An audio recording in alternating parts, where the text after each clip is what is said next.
Hello and welcome into episode 92 of Two Man Game with Damon and Dom. I'm Damon, that's Dom, and you are the listener. Please remember to like, comment, and subscribe on YouTube. If you're listening on Spotify, leave 5 stars, and on either platform, share some more. Got a lot to get into today. The NBA season is approaching. It is right around the corner. Today, we are, of course, going to tackle point guards, our last tier of starting players to rank. We have done all of the other ones. Point guards are left, and then maybe a couple other bonus tier lists before the season starts. I can think of one that's certainly going to happen: city jerseys. We'll see what else we have to bring for you until NBA season is underway. Dom, how are you? Hello, I am doing good. I my hair is wet because I just came back from a run, but I showered, so that's why. If you're wondering, viewer, I'm doing good. I had a very busy weekend, but it was a lot of fun. We shot a music video yesterday, and Mason, our good friend Mason, shout out, helped shoot it for the band, and we went out to eat. And the funny story I wanted to tell you off pod, I was like, I gotta tell you a story, but it's gonna be on pod, so this is a pod exclusive. We were at Grand Central Market here in LA, and we were in line to get some food, and I saw a guy with like a Raiders hat. So I was Mm. like, "Oh, it was like around 2 o'clock LA time." I was like, "Oh, Mason, like my hands were full. Mason, can you just look up Raiders real quick, Oh, like Raiders goodness. score?" Oh, And no. I'm like, "Yeah, for sure." And he looks it up, and I see 40-6 Colts beat the Raiders. I literally screamed. I'm not. I went, "What?" I was like, "Whoa, what the?" Because I did not expect that. I did not expect 40-6. So that was my funny thing. I'm glad I missed that game. Was not worth watching. I looked at the score too. Like we were up 3-0 for the first quarter. I was like, things looked pretty good for the first part. Anyways, so yeah, but Yeah, it was a this good is weekend. as a Raiders fan for you, this is not the time to tune back in to the NFL. I'll let you know when they come back, but it's I'm not right now. I mean, I'm enjoying trying to keep up with it, like in my peripheral, because they're not playing like these big primetime games, which is nice. So like I'll be able to watch, all the stuff on Paramount Plus, Prime, whatever. But I will keep it on the fringe. But I'll kind of like watch other teams more a bit right now, as when I have time. But time, it's a construct. Hey, There you how are go. you doing, man? Doing all right. Pretty busy week last week after our pod was 3 hours long. And then I think my pod the next day with Jared was 2.5 hours long. And then I was like, oh, geez. So I was kind of wiped for the rest of the week. Just watched a bunch of football. I have a football game over right here. And I'm wondering how I'm going to figure this out once the NBA season rolls around. Never have I tried to seriously pay this much attention to two sports at the same time. So. It'll be interesting. I'm excited though. I mean, I'm certainly when I ever have a lot of downtime or be really bored, even if it's a night in, it's like, oh, actually, I can just throw on, random thing X. Especially basketball, because that's going to be like almost every night. It's Essentially, is every going to be day, yeah. something. Yeah, which I love, but I know some people have their kind of issues with that, which I also understand. So, I think it's um, feasible if you have a team that you really pay attention to, but if you're like us and you're trying to look at the whole league, it's like there's 12 games on every day. How do you expect me to do this? yeah, it's also it's like the silver lining is that a lot of Lakers games are just like you're not allowed to watch unless you have like Spectrum Sportsnet here in LA. So it's Hmm. really hard to find. Like I can't watch it on League Pass, and I can't watch like on YouTube TV. Like any of these other streamers that would have it, even like I'm sure Peacock, like any of these new deals, it's always locked down LA. Is like Dodgers. It's all owned by like the same people. So when I can't watch Lakers, I'm like, I guess I'll just watch some other team. So, One or of the I, stupider or things in sports, the right. television broadcasting rights. Well, I don't want to talk about that right now. I Yeah. really don't. I know it got worse for the NFL too, so it's just crazy. But before we get into the NBA, I would love to talk about the WNBA. You showed me right now, just in the finals, just before we get into like the meat of it. It's the Las Vegas Aces and it's the Phoenix Mercury. Who, congratulations, is very cool. But I there's some things about the WNBA that Damon brought to ethical ball attention, and I thought it was super interesting. I would love for you to take it away. I will take it away. I would definitely encourage the listener, if you have not, to stop our podcast for just a moment and look up Napheesa Collier's exit interview, I guess you can call it, after the Lynx were eliminated by the Mercury. She was, of course, absent for game four, injured in game three during a controversial no call. And she mentioned that she was in like a walking boot going to the podium to give this speech. And it was a relatively passionate speech, 3, 4 minutes if you have time to listen to it. Most of it directed at Commissioner Cathy Engelbert for just mismanagement of the league, mostly. Lots of inconsistent officiating, which we have talked about plenty with the NBA. It's plenty in the NFL as well. Jared and I have touched on it a little bit. It's a problem that plagues every professional sports league. And I guess when players and coaches are bringing it up, they're getting fined. That also happens in the other leagues as well, instead of like solutions being kind of sought after. And I think the issue, because this is an issue everywhere, is that some of the inconsistent calls are usually revolving around kind of physical play, which is fine, but when fouls and stuff aren't called and people get injured, like her injury was on a controversial no call that could have been a foul. Um, Now she's not playing, and it just sucks for the league. Hard to keep the product rolling when your star players are getting injured because the style of play is not exactly where you want it to be. And I just thought it was very like courageous and brave of her to kind of talk about in such a public setting. She probably will get fined, or if she didn't, it's probably just because it would have been a bad look for the WNBA. And I wish honestly that more NBA and NFL and other sports leagues, I wish more players would be this vocal about things they're passionate about, because I do think that pretty much everybody thinks it in every league. It's like so clear to both the players and the fans. And again, I would never be a good official. It looks so hard to call, split reactions in games like that. But when it's like so inconsistent all the time, it just definitely makes the product on the floor worse. The players don't know what's allowed, what isn't allowed. I think that we can get a little more consistent with. Even if you make the wrong call every now and then, it feels like the rules constantly change. Like, what can I do? I don't know. The whistle is different every game. So I get that. There was a little bit of a mention of Caitlin Clark.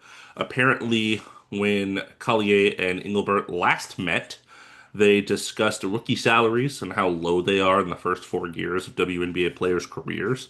And then Napheesa Collier was basically like, what, for people that aren't Caitlin Clark, what are they going to do money wise? Because Caitlin Clark obviously has sponsors and all that for being a pretty famous rookie, or now second year player.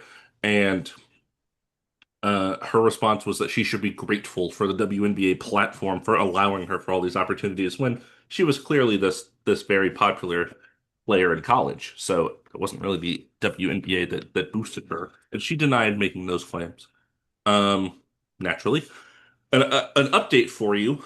Um, I was looking into this today. I rewatched the video and all that just so I could refresh it. Apparently, they were going to meet. Apparently, there was a meeting scheduled, but Cathy Engelbert was like, "I'm not going to talk about rookie salaries, Caitlin Clark, all that." And then Napheesa Collier just canceled it. She was like, "Okay, never mind. Like Why? we're Why not getting is there. We're not getting where we need to, and the relationship's beyond repair," is the quote that she said. Why So is that the line? Is like I'm not talking about Caitlin Clark. Like, literally, it's crazy. Even like people like my parents know who Caitlin Clark is, and they are not tuned into like what's happening. It's like, how can you not like even okay? It could be anyone, but that's like just who who it is. Like it's super important to talk about. And the thing is, there's definitely I love that the WNBA is having more viewership than ever, more fans than ever. Like that's awesome. So there's definitely money being made. So it's right. like, why is there not at least a conversation? Just have a conversation about it. Like, I thought what she said was really brave too. I think a lot of players are, I mean, obviously, like, a bit uh skittish to like say that so publicly like that. I feel like at least in the NBA, a lot of opinions are expressed in podcasts and things of that nature. Not really official NBA or WNBA interviews, but I Hmm. think I agree that it really should be more of the norm for you to actually feel like you can express how you feel. And what I thought was really interesting about this is like it's that no one really asked. She just had I like wrote a statement. I'm prepared to Right. read it, which I thought was also really interesting. And and that she has that you has the floor able to like speak, and people will listen. There's people there. They're gonna write about it and all that. So instead of just like putting it out on Instagram, like like a statement like that, it's like Mm-hmm. saying it really does make it a bit more impactful. So I hope something is done.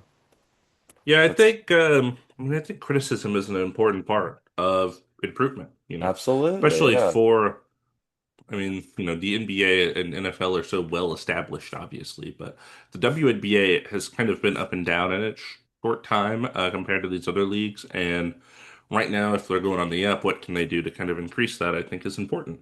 Um, and then something I neglected to mention, she talked about how Cathy never reached out to her regarding her injury that she sustained earlier in the season, and that like stuff like that just kind of thinks makes her think that they don't really care about the players.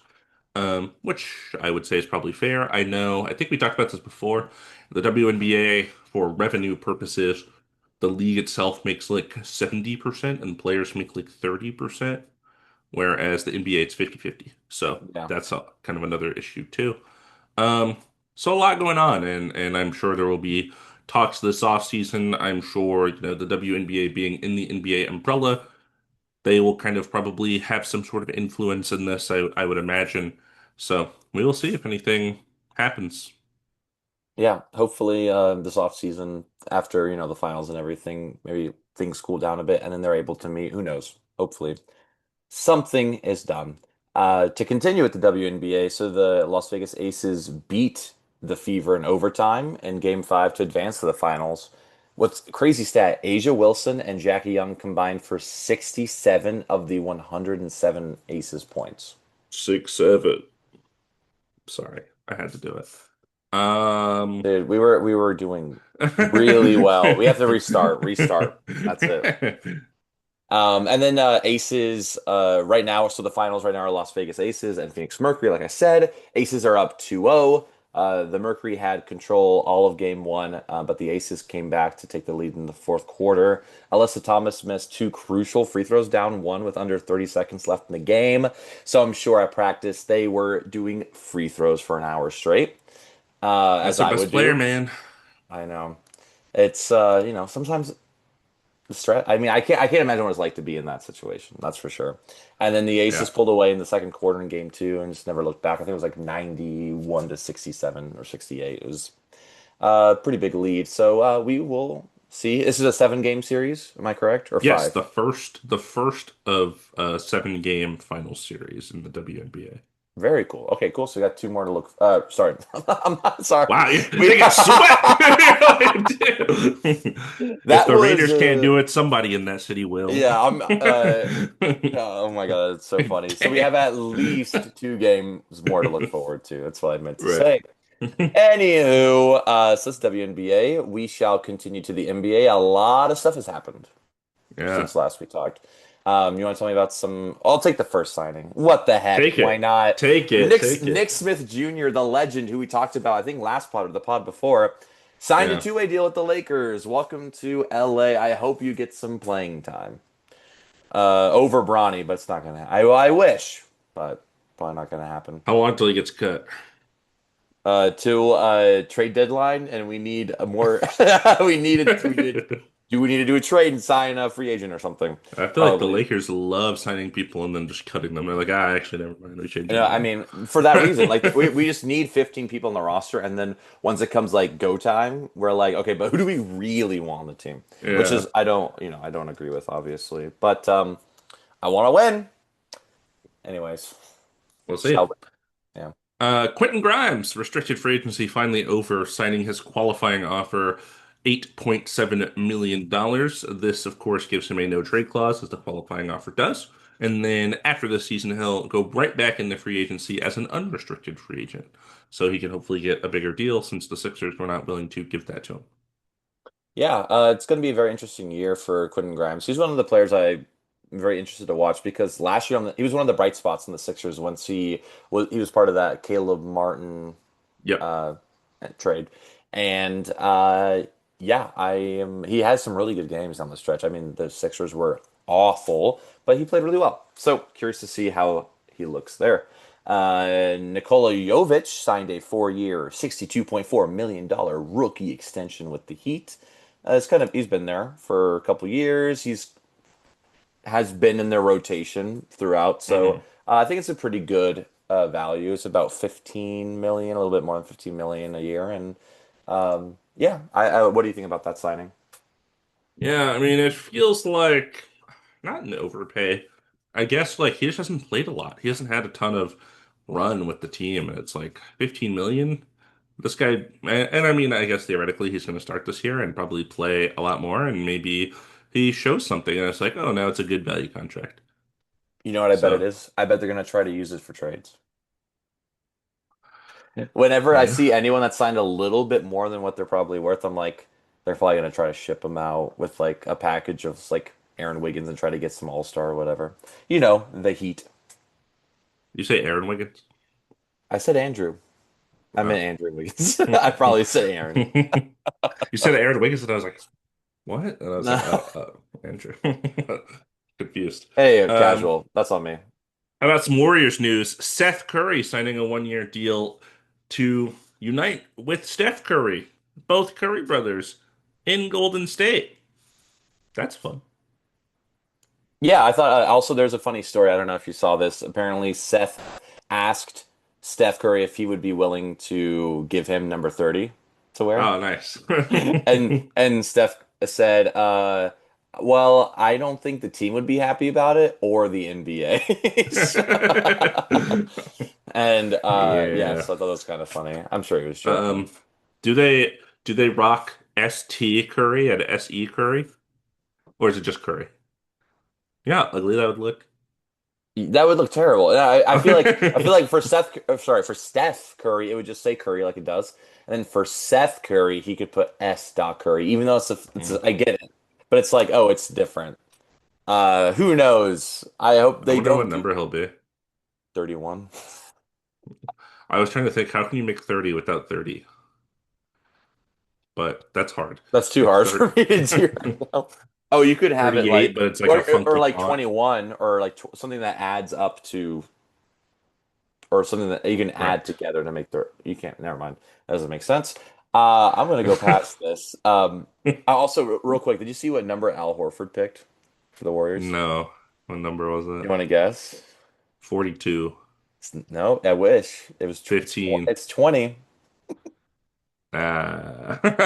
Why? Why? I don't like that That one. was my question. Hey, talk about the Warriors. Jonathan Kuminga, remember him? Yeah, he Yeah. signed a 2-year, $48.5 million deal with the team option. It's a lot of money. He chose this over a 3-year, $75 million deal in order to have more control over his immediate future. It's also a lot of money. Both sides will likely discuss trade destinations come January. Yeah, yeah, yeah, they are. And then, just to top it all off, Kaminga is changing his jersey number from 00 to 1. Double zero is an ugly number, so I don't blame him. Who was wearing number one before him? I know Pods is 2. Like, why Number wasn't he number one already? Was there someone named? Was there someone with number 1 before? The last person I can think is like, it wasn't D'Lo, or was he 0? D'Lo was zero, I think. I have no Gotcha. idea. He was 1 on the Timberwolves then. He was 1 Hmm. somewhere. Anywho, well, anyways, I don't like this for the Warriors, but I guess they had no choice. You don't like Uh, it? Why don't you like it? it's way too much money. Way too much. I think he's worth 20 a year. I don't think he's worth 25, close to 25. That's a lot. I don't know who's going to be interested in that much for him. I guess he's still young, but like there's obviously like some kind of, I don't want to say attitude, but just some kind of like there's something there that rub seems like might be an issue come later when you're trying to like sign stuff for, even though maybe he does feel slighted, and that's why this whole thing happened in the first place. It's like, yeah, still got to try to be professional about it. I don't know. Not Putting a that's price tag on a young black man, are you? Interesting. What do you want me to say, man? It's the NBA. Hey, Modern hey, slavery. like my good friend Dennis Schroeder said. Um, yeah, I think Jonathan Kuminga is interesting because I do think, what you mentioned with the tumultuous relationship, let's call it, between him and Steve Kerr and the Warriors organization, I do think is bad for everyone. But I also think like it's really just Steve Kerr doesn't want to play him, and he doesn't want to play him because he's not like a system guy. But kind of like we talked about with Benedict Mathurin over on the Pacers, sometimes you need a not system guy to kind of shake things up. And I think when Kuminga had to like start basically because I had no other alive people to play in the playoffs, he was pretty good. So, you know, give him a shot. We'll see. I imagine he's going to go somewhere else and kind of pop off. That's what I'm predicting. Yeah. I like him. I just think 25 was a bit of an overpay, but I guess that's, they were stagnant, they're stuck. It's. Yeah, with the team Hopefully option, they can decline it at the end of the year if they don't trade him. So I'm ready for him to go to the Jazz. They're gonna get Nurkic, Kyle Anderson, Kevin Love for Kuminga. Be crazy. oh Jesus. Let's talk about some injuries. Yeah, injury news. Lots of Grizzlies. John Morant announced Only week to week Grizzlies. with an Sorry. ankle injury. It's not Tough funny. blow. I know in media day he talked about playing all 82. Doesn't seem like that's going to happen. Jared Jackson Jr. also week to week after coming off of a foot surgery. And then Zach Edey is going to miss the first a month of the season with an ankle injury. So that's three starters right there. You're starting front court and you're starting point guard. In addition to who's it, Brandon Clark is out. Brandon And Clark is out. then Yeah. so who are you starting? Gigi Jackson, um, Ty Jerome. Chai Jerome. I forgot he's over there now. You got Santi Aldama, who you paid. Santi Uh, Aldama. Yeah, he'll start. Conchar, or did he left? I can't remember. I I think don't he know. left. Conchar is a Grizzly for life in my brain. Yeah, I know. I don't even know who's a backup center over there. Um, Who this? Not Jay Huff it because he's was on the Legend J Pacers. Huff, but he's gone now. Yeah, of So course. Anyways, I'm like, yeah, it's who Grizzlies and is the Grizzlies. backup center? I don't know. It's Doesn't crazy. matter. But Grizzlies Sorry, season it's just looking rough already. why is it always the Grizzlies? In general news, there's a very interesting thing that I think happened today. Um, Today. so LeBron James posted a video of just someone sitting in a chair like on the basketball court, and then him walking and sitting across from him. And he teased the second decision for October 7th at 12 p.m. Eastern, which is tomorrow because we're filming on the 6th. A lot of retirement rumors, but I've heard some other things. What do you think it means? First of all, this is the corniest thing that LeBron James has ever done. He does a lot of This is the corny corniest things. thing. This This announcement, the second hashtag the second decision was crazy. And like little video of him sitting with the guy in the basketball court. One, he's not even a free agent right now. He opted into his player option. Um, so I don't think it could be I request a trade. Yeah, I think it's retirement tour announcement. I think the tease has happened long enough. I think every year he's like, yeah, I don't know about my basketball future. We'll see in the media. And to hashtag the second decision, I feel like it has to be a big deal. So I'm gonna say this is gonna be his last season in the NBA. What do you think?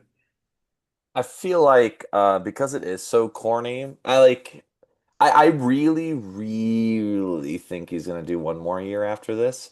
I heard one rumor, this is all rumors, but that it's gonna be an advertisement for the NBA on Prime.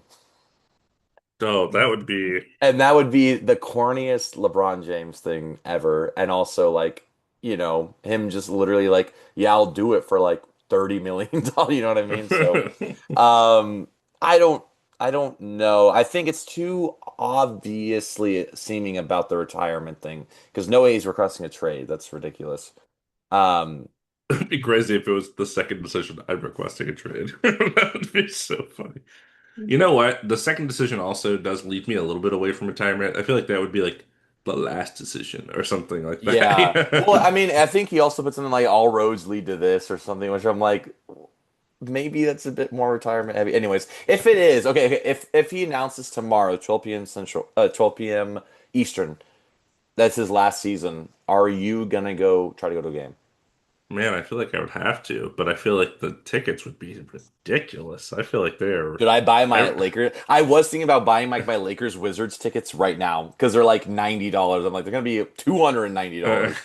that's fair. That's Lakers Wizards is I hilarious. know. That's like the first thing I thought. I was like, what's the cheapest thing I could get? Maybe Grizzlies because no one's there. Um, I wonder how much that last game in LA would be. Last home game. Dude, if and if it is this year and when that happens, I will need to be like at a bar or something to watch it with people. You know what I mean? Like it's gotta Hmm. be. It'll be a Um, whole event. well, it'll be a regular season. I mean, I'll go to the postseason, so maybe a little different. But anyways, It's a stacked Western Conference, man. I don't do not do this to me right now. Do not do this to me right now. On the know. eve of LeBron's retirement, possibly. Do not do this to me right now. You know what I do want to do right now, though?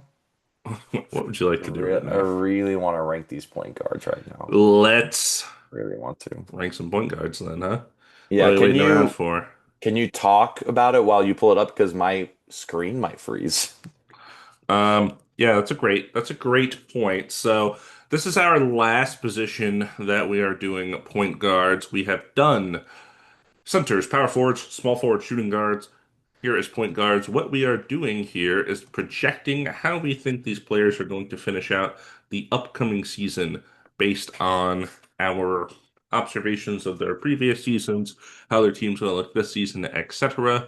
We think that's a little more interesting than going back and looking at stats and stuff from last season and saying, "Oh yeah, this was the best, and this was the second best, and this was the third best." Rather, we're predicting jumps or potentially falls for some of these players, putting them into these tiers for every team, and then we'll have a good old tier list at the end for you, how we think the point guard positions are going to finish out this year. Could you do me a quick favor, Damon? I'm ready to do a quick favor. Let me see that point guard tier list from last year. This one, you say? That's the one. Uh, Uh, yeah, what a list we have here, Drew huh? Holiday? I I don't know forget. what that means. That's so funny. This is interesting. Yeah, let's I definitely see where I made a lot of influence. let's talk about it. Let's talk about Okay, it. cool. So, Yeah, I or feel like let's re briefly recap it. yeah, so last year we had in the S tier we had Luka Doncic first and Shea Gilgeous-Alexander, Steph Curry, and Jalen Brunson. Very proud of that Jalen Brunson jump, by the way. It's pretty good. Yeah. A tier, we had Ja Morant, yikes, Tyrese Halliburton, De'Aaron Fox, Tyrese Maxey, David Lillard. Next we had Drew Holiday question mark. I think it was a lot of like just health concerns, and then he's so different than a lot of these because he's very defense centric. That's probably why. I'll go back Yeah, and he listen to it.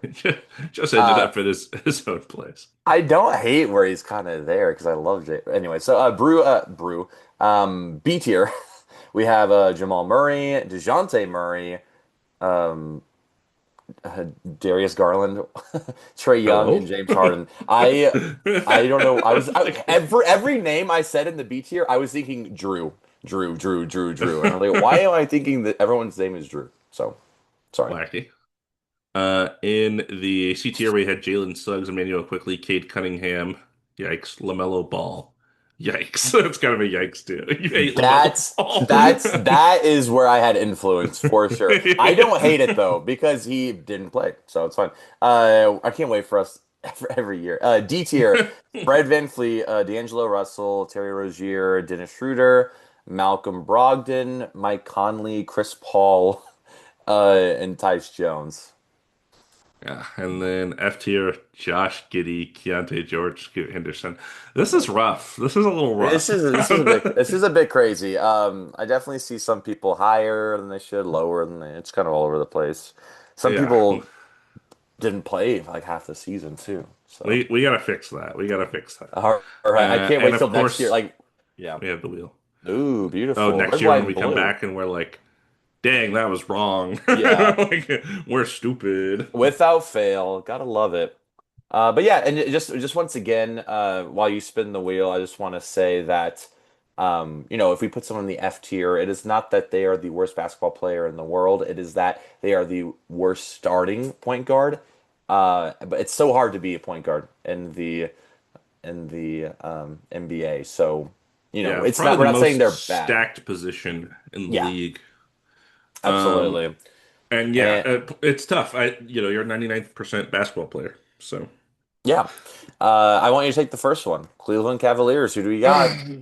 Darius Garland. Oh, how he's plagued me as we've made these lists. Originally, I will never forget one of our first, not arguments, but kind of long-standing bits on the pod was Darius Garland or Jamal Murray. Was that the argument that we had? That rings Um, a bell. I definitely know Darius Garland. We've kind of had conflicting. I was not as high on him as you yeah, were. I was very high on him, and I think there was a season he proved that correct, and then there wasn't. So it's been tough. The playmaking is there. The shot making comes and goes. I think he still hasn't quite figured out how to fit in with the offense with Donovan Mitchell. So that's all obviously going to be a part of it. I think that he's not a great defender by any means, and he has had a lot of health concerns. He's had the jaw thing, he's had a foot thing. He's in and out of the lineup. Definitely makes it hard to be consistent. Even right now, actually, he just got injured a couple days ago. He's going to miss the start of the season. But of course, we're still going to rank him because he's not going to miss that much of the season. He's going to be the starter when he comes back. Thinking about how the season's going to go, I do think he's really important for this Cavs team to finally get over that playoff hump that they've kind of run into for the last couple of years. Um, we had Donovan Mitchell in the S tier. We had Evan Mobley in the A tier, Jarrett Allen in the B tier, I think. So I'm like, where is he at among his fellow Cavs starters? Kind of in my brain. Where do I think he'll finish this season? I have gone down on Darius Garland in his heyday. I think the playmaking is good. The scoring can be good. The defense is obviously pretty lackluster. For now, because the point guard position is so stacked, I think I would put him in the B tier. Yeah, I was thinking Beecher too. I like Darius Garland a lot, and I think out of all the players on the Cavs, like the starters, like I don't want to say he's the weakest by any means because it's such a stacked starting lineup. It's one of the best starting lineups in the league right now, and he's a really big part of that. But it's just that inconsistency that's hard to kind of grapple, and that was my concerns from kind of the get-go. Just I didn't watch a lot of him, and then when I did, I said like I can see where there's holes in his game, mostly like his lack of the defense. So I like him in B tier. I think that's really And with solid. worth mentioning with him and Donovan Mitchell, he does not have a lot of off-ball game when Donovan Mitchell has the ball in his hands too. Yeah. We will shout out Vanderbilt legend. That is where Jared went to school. So Oh, very sorry about cool. that. Yeah, I keep forgetting he went to Vanderbilt. He went to the same university where I was born. It's just kind of crazy. Oh, this twisted little world. Oh, this world. I love this world. Some days. Dallas Mavericks. Starting at D'Lo. Yeah, D'Lo. so Kyrie is going to be out most of the season with that ACL, if not all the season. So we are going to go ahead and do D'Lo here. I watched a lot of D'Angelo Russell, especially when he was on the Lakers, this last time around, and a lot of games I liked him a lot because he shot the three. He can shoot the three ball very well. And he's one of those guys Most that threes in Lakers history, right? I think so, yeah. Yeah, it's crazy. But he's one of those guys too that you when he's on your team you like him, when he's not you don't. Just because Mm. he kind of does kind of a bit of trash talking. Does not play defense. Has a little bit of playmaking. Was able to do some lobs and whatnot. I like when he's able to lock in with a player, and him being with Anthony Davis again is going to be really good for the Mavericks. The thing about D'Angelo Russell, which I think everyone would agree with, is how inconsistent he is. Sometimes he'll be 0 for 7 from three and have six turnovers and like 2 points and they're free throws. So it's just his stat line can look really bad sometimes. I think D'Lo is a really good he's a really good backup on a team. That's why I love this signing for the Mavericks when Kyrie's healthy because I think D'Lo off the bench is a really good thing for this team. But starting, you know, I like him a lot. I got a lot of love for him. I'm gonna put him in the D tier for D'Lo. D tier for D'Lo. Yeah, I was thinking between C and D tier here, but with the point guard position being so good, I feel like D is probably a fine place to put him for now. And then if it looks a little weird later, we can adjust. I think in terms of personal defense, not great, never has been great. I do think he's been better as almost like a defensive communicator in this weird way, where like, backtracking during a fast break, he can kind of point like, hey, like you get that guy and I'll stand here. And like that's like a weird thing on defense that I feel like goes a little underappreciated for a lot of people. But yeah, it's not exactly Lou Dort when you're gonna try to lock up the other team's best player or Yeah. anything like that. And yeah, inconsistency definitely there. Times where it's like, oh, this guy has to be on the floor, and times where like this guy has to be off the floor. And Yeah. another, this is point guard, so this is going to come up a lot. But another player that tough to play with star players that need the ball because without the ball, he's not that effective. So. Exactly. Although he does have a really quick trigger from like from three if needed. Like he's made a couple like just like a pass and then just immediately because he got it like near his head and just immediately threw it up and made it. So I think Mhm. the reason why he slipped down to D instead of C for me was I just watched way too many turnovers for me to like Mm. comfortably put him in C. It was He just it is was like one of those home run players, tries to go for the big play. yeah. And sometimes it's awesome, love it, but I think sometimes you got to play it a bit more safe. And I think other people are able to do it better. Hey, tell me about the Oh, Wizards, man. jeez. Who's the Wizards Okay. starting point guard? Who we say it was? It's going to be Bub Carrington. So, He's not injured, uh, right? It is Bilal who's injured. Bilal is injured. Yeah. Okay. So, Bub Carrington had a really, impressive rookie year. They traded that pick, or they traded for that pick with Denny Avdia, the Blazers. And he, I think, surprised most people. Fine player, not that much of a playmaker, kind of a scorer. All around, I think he ended up cracking like rookie second team, if I'm not mistaken. But I can't tell you that I really spent that much time grinding Wizards tape because have you looked at the Wizards roster last year? If you have, you'd understand why that's the case. So I honestly can't say that much about him as a player because they're not the team I'm watching a ton of my free time. But I good prospect. I think he's gonna have, high hopes for the future. Point guard tier list is tough. Probably can't put him higher than D or F right now because he's a wizard. So that's how it goes in Washington. And he's Yeah. young, and I just don't think, I don't think he'll get a ton of rep because they have a ton of young guys and a ton of old guys. Like, they have a really weird team. So I can't see, the development trajectory is not exactly there because they don't have veterans and one or two blue chip prospects. They have this array of people, and it kind of feels like whomever is going to break out is going to be totally random. Yeah. I think I watched two Wizards games last year, and I remember watching Bub Carrington specifically. I mean, not him, only him, but watching for everyone.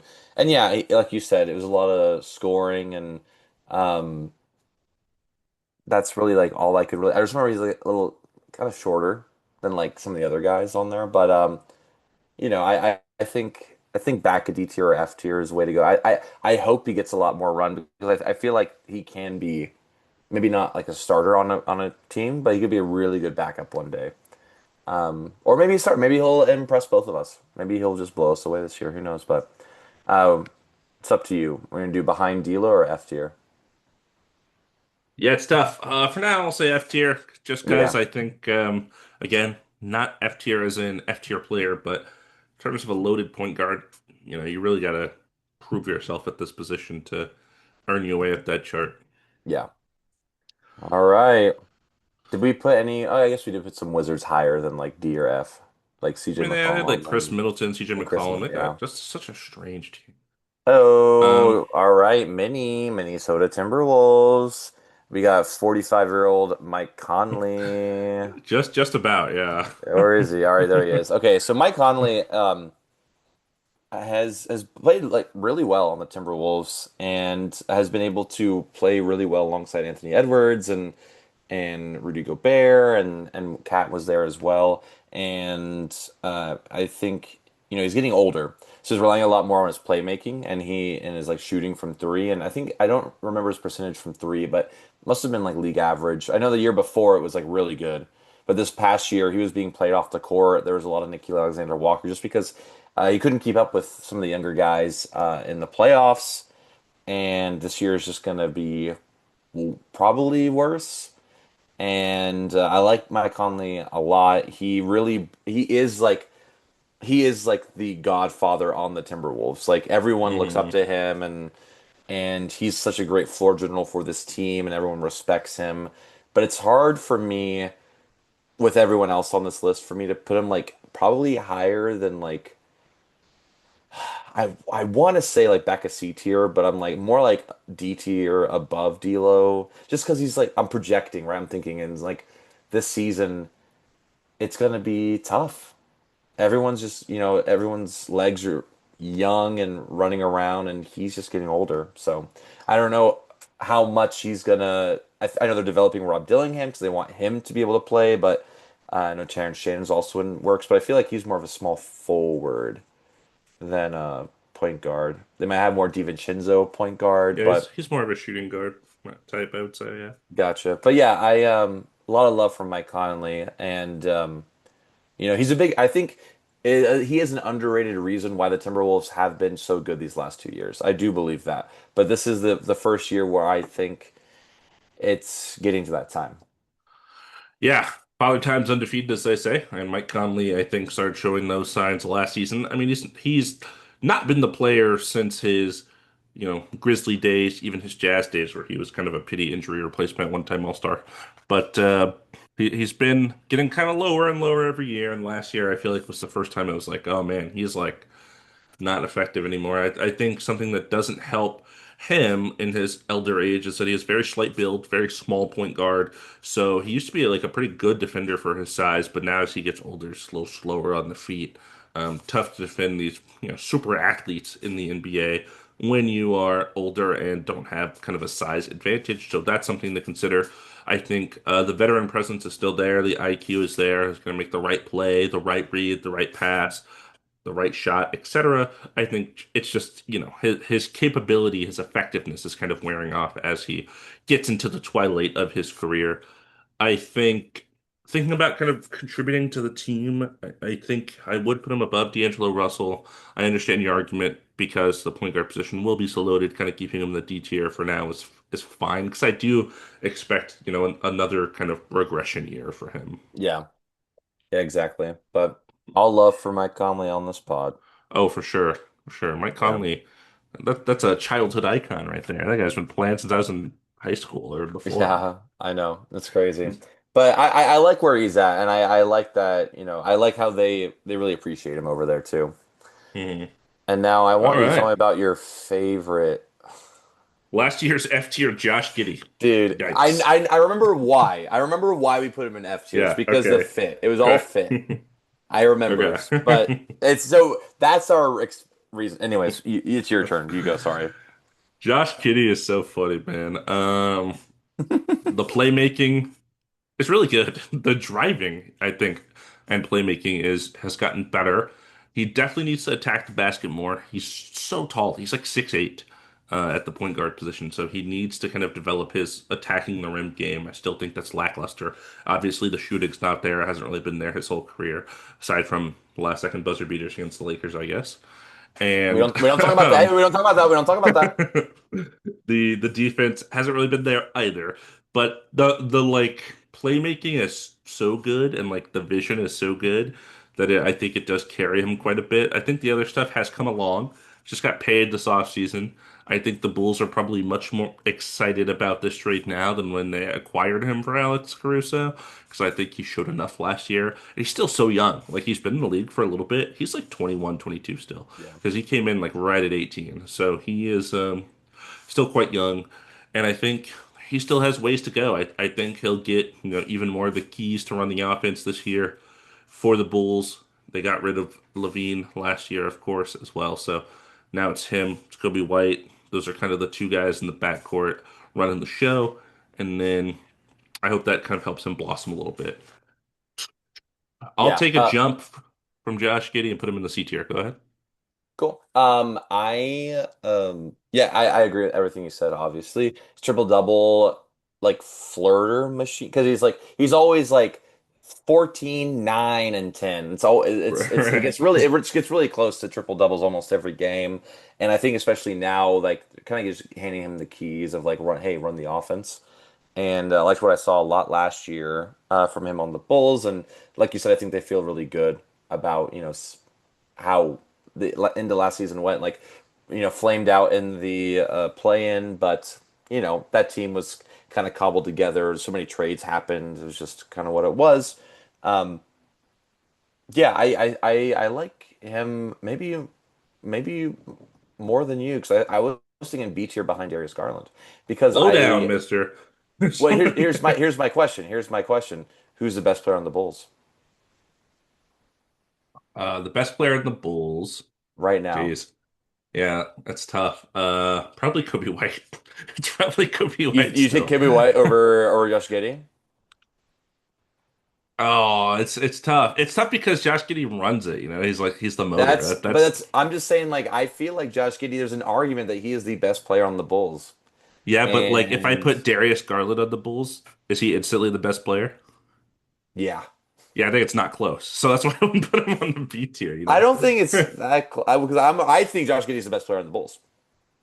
Sure, but I think if you switched Garland and Giddey, I think the Bulls get better Is this meaningfully, the and new the Cavs argument? get Garland? No, worse meaningfully. I like Garland more than Giddey. Let me just say that. I was just thinking B. We can put him in C for now, and then we'll play around a little bit with it. Brother, we had him in F tier last year.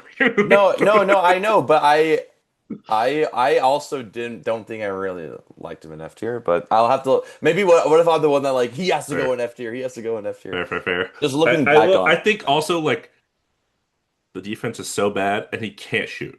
He can't shoot the ball. I think we also put him F tier because of a lot of the allegation stuff. It was like, yeah, this guy. Oh, I forgot about that. Yeah, I think that makes a lot of Josh Giddey sense too. tier. Should we- No. It's No, he's okay. white, so he can't do that. Um, no, that's not the reason why. Let's just go to the next one. Anyways, I'm very curious. I will be watching quite a bit of Bulls basketball because of Manos Buzalis, Mhm. and I'm interested to see what Josh Giddey's able to do with a full season on the Bulls. All right, we got the Pacers. There's going to be Nimhart. Nimhard moving over to the point guard with the Halliburton Nimhard. injury. So Nimhard has been very impressive these last few years, especially last year. And with Tyrese Halliburton's injury, he's running the offense now. So this will be a very interesting year for him. He's a really good off-ball guard as well. Don't get me wrong, but it'll be really interesting to see what he's like on the ball with and control. I feel like in the playoffs when they're down by like two and there's a minute left, I want the ball in Nimhard's because he never misses. And it's always like at the end of the butt, like 1 second left on 1 foot, and he makes it. So he's just one of those guys, and he's really good defensively. A lot of these guards, you might hear a lot of us, you know, complaining about this guard is like really good on offense, but their defense isn't that good, stuff like that. Nimard's really good on defense, really good on defense, and on offense. It's interesting because we're projecting him running this offense. This is the first time he's gonna be running the offense without Hmm. Halliburton there. So, I mean, he can get to the basket really well. He can defend. He can play make a little bit, and there's not a lot of flaws in his game that I can think of. Really, I like him a lot. He's still very young. I see him in B tier. I might put him above Darius Garland. I want to hear what you think. Yeah, it's interesting. I think very underrated. As soon as he came in the league, he was just a machine for that Pacers team. Quickly ascended the depth chart. I believe, if I'm not mistaken, he came in the same year as Jarris Walker, the number 8 pick, who can still barely play. And he just became like the starting shooting guard despite being their second round pick. Um, or maybe late first round, I don't remember. Anyways, good player. Nice like size for a point guard. Obviously, usually plays shooting guard, but he is a little taller. And despite his slighter frame, very good defender. Had a lot of good defending moments on Brunson in the playoffs, on Shea in the finals, when Neesmith wasn't really getting it done. So he has had some good moments on some of the top perimeter players in this league. Yes, First pick in the second round. first pick in the second round. Thank you for checking that. And yeah, so good in such a short time. I think it'll be interesting seeing him with the ball in his hands. I feel like playmaking, this is the point guard position, probably the lessest least is not a word, least part of his game in terms of skill, because I think the defense is really good. I think the shot making, the clutch gene that you kind of mentioned, obviously present. We'll see how it is because he has been on a Tyrese Halliburton team who is constantly kind of churning that engine, running that offense. He hasn't had to do it a ton, but in times when Halliburton's on the bench and he was the starter, I do think he was good. And I think first year he saw it, and I think a lot of people would have said, okay, that he's going to come back to earth sophomore slump. That happens all the time in this league, and it didn't. He actually went to an even better level, and I honestly see him continuing that because what's going to make you a better playmaker? How about being the point guard while our starting point guard's out? So I would put him above Darius Garland. I think he's going to have a huge year. Yeah. Do you think he's A tier or do you think he's B tier above Darius Garland? I'd probably keep him in B tier because we're going to talk about some guys that are so good that like Yeah. S tier and A tier can't be that crowded. But yeah, I think he's going to have a big year. Like if you told me that the Pacers were the fifth seed by All-Star break and like Siakam and Nimhard were All-Stars, I wouldn't be that shocked. Yeah. No, absolutely. Yeah. Big fans on over here. Oh yeah, Yeah, you he's got just fans proven of it. us. He's just proven it. You know what I mean? That's the Yeah, crazy part. It's not even like speculation almost at this point. yeah, he's already It's done it. yeah, exactly. My favorite. Oh my God. All right, Los Ah, Angeles, the here we Clippers. go. All right, so let me guess. No, it's me, isn't it? You just went first on Nimhard, I believe. Oh yeah, it is you. Oh, thank God. Ugh, James Harden, baby. The system, as they call him over there.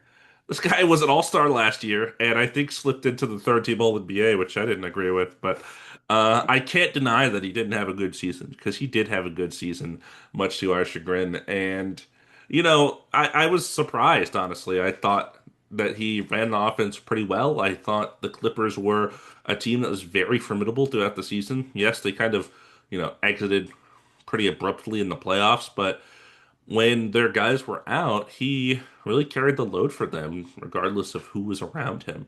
I think his driving game is still pretty good. It's not prime James Harden, but he can still get to the basket and make the kick out pass if needed and kind of initiate simple offense in that way. He can get the pick and roll going. He can shoot. Obviously, he's a great shooter, always has been.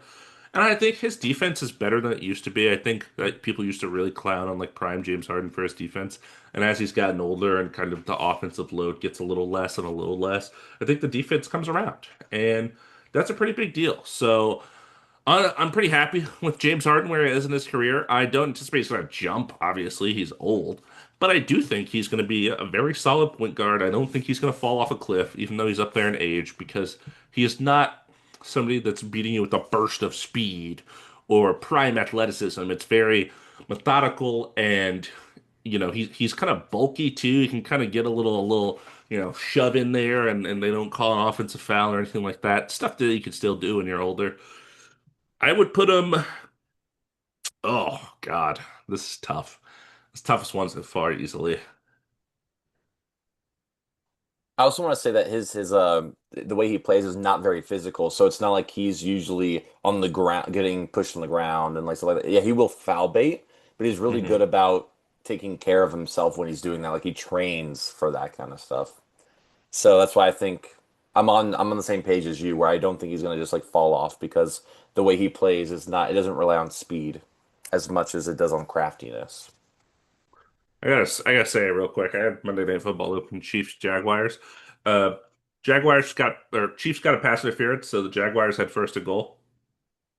Jaguars hike the ball. Trevor Lawrence falls on the ground with the ball. Is on the ground for like 5 seconds, but the pass block protects him. He gets up, scrambles for a touchdown. That was the stupidest play I ever watched. But anyways, they're about to win. Yeah, you how are Anyways. you concentrating watching that? He was Wait, I talking, I also was like, what is happening over here? if you want me to stall while you're thinking of a tier, I also have a funny story today that relates to James Harden. Yeah, go ahead. I mean, I think I know, but go ahead.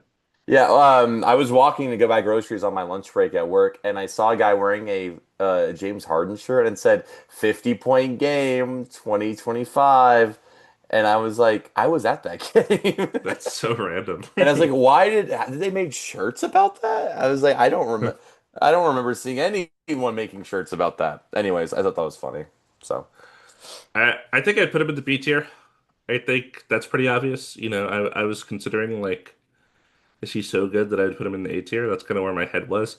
I don't know if he'll have a better season than Nimhard. I think obviously he's a great playmaker and a good scorer. I don't know how the Clippers are going to look with their kind of new additions, how much the ball is going to be in his hand all the time.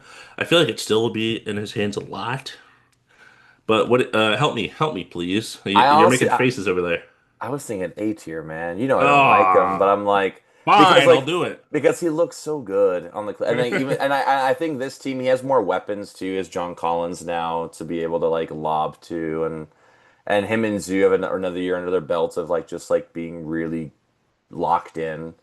Watching them play live, I'm like even when James Harden has the ball and Zoo like is rolling, I'm like it's 2 points, and they go Zoo buds, and then they have James Harden doing the number one. Assisted by James Harden. It's just by James Harden. Yeah. Don't worry, he's not gonna be at the top of A tier, but it's Yeah, yeah. he's good, man. He's A little bit good. of like a resurgence, I guess you could say, Yeah, it's not last season. you know But it, you know it hurts me to do that, right? You know I'm not happy about yeah, yeah, it. it does. I think everyone here should know that. I'm not happy about it, but It's all right. Good luck. oh Do you know who the Jesus. Pelicans starting point guard is? Is it Jordan I was gonna say Jordan Peele. Jordan Poole? It Or is it sure gonna is be Jordan Poole. DeJounte Murray? Did we talk about DeJounte Murray? No, Jonathan Murray is I don't know what happened to him. He's on the roster, but I don't know, man. He like broke He's his hand injured, last year, and right? then Or he was something, just right? like gone. I mean, he like never played. He's still injured. He's still down here Yeah, in the and he's injury earning tier. 30 million. Look at that. Yeah, Look Dejounte at that. Murray's dead, so I guess it's Okay. Jordan Poole. Jordan Poole. So okay, Jordan Poole had an underrated season last year with the Wizards. It was pretty good by Jordan Poole standards. Right. And he's an NBA champion. He has played within a system before and won a championship. And obviously there were a lot of you know, reasons why the Warriors traded him that maybe weren't basketball related exactly. It was either attitude or fights happening, and people could say maybe it was mostly the guy who threw the punches fault, but we don't talk about that, I guess. Hmm. So they just traded Jordan Poole anyway. So, uh, like, like I respect the hell out of him because no matter what, he is shooting the ball. He could be 0 for 40, and that man is going to be running down the court trying to shoot the ball again. So, like, I do respect the heck out of that. Not really giving up on the play in that sense. Yeah, defense hasn't really ever been there. Playmaking hasn't really ever been there, but like he can really score and he can fit in a system really like I do think if he buys into it and he sees that success is happening, he can buy into a system. And I think the attitude stuff I haven't watched a lot of it, but I feel like it should have gotten better, right? Like you get traded for all Hmm. that stuff, you're like, man, I don't want to be here. And then the New Orleans Pelicans are like, we're gonna take a flyer on you. Like we want you to like be able to help us score because we so much of us are like injured and we have really good defenders. They're not the best scorers. Like we want you to score. Like that's your job, score on this team. I like his fit. I think it'll be a good season for him. I don't think he's not like my preferred starting point guard. Um, but he is a fine starter and he's still pretty young. All being said, D tier behind D'Lo. Wow, Jordan Poole hater. You know, You he think runs a you would put him higher than that? he runs a cat thing. That's pretty cool. I like that. The NBA cat dad thing. I don't know. It's like a group chat or an article. I don't really know what it is, but it's right up I'm my gonna alley. I'm gonna look it up right now while you talk about him real quick. Thanks. Yeah, I think this will be interesting coming from the Wizards, in which it's the Wizards for several years, so Lord knows what they are doing. And this Pelicans team, I feel like he kind of fits in for a weird reason where, like, what the heck are the Pelicans doing? They're constantly injured in a disaster. And Jordan Poole's like, yeah, this is where I thrive, actually. I thrive in this disaster. So that'll be fun. I think they do need some kind of shot making.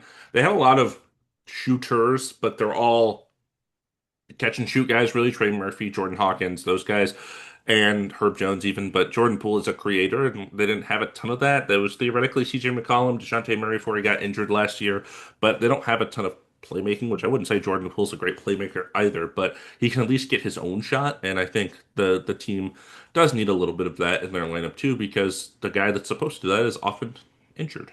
Or it was Brandon Ingram who got traded last year. So it does make sense that they have replaced that. Hmm. So, Jordan why you Poole worse than think D'Angelo Russell? What?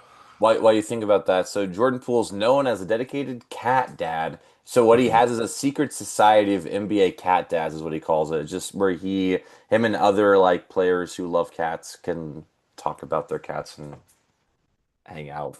See That's that fair. has to raise him a little bit, right? So A tier, A tier. Right. I mean, how I was looking at it, I was like, you know what? Maybe I would change a D tier above Mike Conley. Like, is he better than D'Angelo Russell? That's an interesting conversation. Who would the Mavericks rather have? I think D'Lo. Fair. I Fair. honestly think so. I mean, I was thinking about it too. Like, who do I have on my team? I'm like, you know what? Like, I'm thinking about the Pelicans too. Like, I think he'll be able to. Good news. Also, we didn't talk about this. He has a history of not really being injured, so maybe he Hmm. won't be able to play. So like, maybe he'll have a pretty good season because I know for So sure let's just bring Irving somebody and who's going to Herb Jones. play. I know all of them are gonna miss time at some point. That's just like inherent as part of the Pelicans. So I'm like, but I think Jordan, yeah. Anyways, Oh man, it's a pool party in New Orleans, man. what a disaster of a list so far. Gee, what are you talking about? I'm loving it. We haven't gotten any like amazing, and we're still not. What are you talking about, man? Okay, we have a little discussion. Let's do Uh, it. Tier list had Dennis Schroeder. I also added Keon Ellis. Who do you think Okay. they're going to start? I feel like it's gonna be. I feel like they paid Dennis. It's gotta be Dennis. Dennis Schroeder, Zach LaVine, DeMar DeRozan. I hate this Wait, team. well, it's God. because I know Keon Ellis. Like I was gonna say that you need defense. Keon Ellis is also defense, but at least like Dennis Schroeder's like. I feel like you don't pay someone like that to not start. But what does the I mean, depth it's chart? fair. What does It's the depth fair. chart say? The depth chart said Dennis Schroeder as well. Okay. And I just put Ellis as a, as a potential. I guess I that means think their bench is going to be Ellis, Malik Monk, a bunch of people I can't remember. God. Okay, no, Dennis Schroeder. Dario Saric, man. Come on. Your Trey podcast did Lyles. not break. I just stared in silence at the camera No, for I three know. seconds. Yeah, yeah, Trey Lyles, I guess. He's Sure, still there. sure. Anyways, um, Dennis Schroeder once said NBA was modern slavery. So there's that. And a fascinating player just looked awesome in Germany, like super, super good over there playing in Eurobasket. Guy's a good defender for his size, which I really like. Very like tenacious, I would say, is a word I would use for Dennis Schroeder. Can kind of make his own shot, can kind of play make. I'd say he's like pretty like okay at pretty much every aspect of NBA basketball. Not really doesn't excel at any of them, but he's like good at most of them. He's just not elite. Looking at our list here, I honestly think at this point in all their respective careers, Dennis Schroeder's like better than everybody in the D tier. I don't know if that's like a crazy thing to say, but he just feels higher than that to me. Like he just maybe he's like the front of D tier because like putting him in C tier is like now we're getting into players that I think are going to have really good seasons, and I can't say I exactly feel that way about Dennis Schroeder. But he feels like he's better than all the D tier guys. I don't know. Yeah, What no, do I you got? agree with I agree with you, but I feel like Josh Giddey can slide up behind Darius Garland B tier and we can throw Dennis Schroeder in the C tier, man. I don't know. Uh or we could put Dennis Schroeder in the top of D tier and then I will continue to bring it up. Yeah, I like No, that I'm plan kidding. more. Yeah, no, yeah. No, no, no. Well, I want to see how it plays out, but I definitely agree with you. I like Dennis Schroeder a lot. I watched him a lot on the Lakers, of course, and then when he was on the Lakers again, and then on every other team of the rainbow. Number 71, baby, let's go. That's the worst. That was the worst iteration was him like Celtic 71 and then 71 on the Warriors. And wasn't he set? It wasn't. He was on the Rockets, dude. He was on the Rockets at some point. I don't know what the hell Dennis Schroeder I was think doing there for a I think second. it was 17 on there. But anyways, I like him. I've been watching him since he was like on the Thunder and didn't watch him on the Hawks. And I liked his game a lot. And I think he does add a lot to a team's defensive identity and like the tenacity. I get like I think he is an amazing backup point guard. Starting is a Mm, little bit tough. And he's just getting older as well. But yeah, in Germany, he had a not a buzzer beater, but a game winner. So, yeah, he's it's shrewd. he still can hoop. Hoop. Germany's finest, they call Really? him.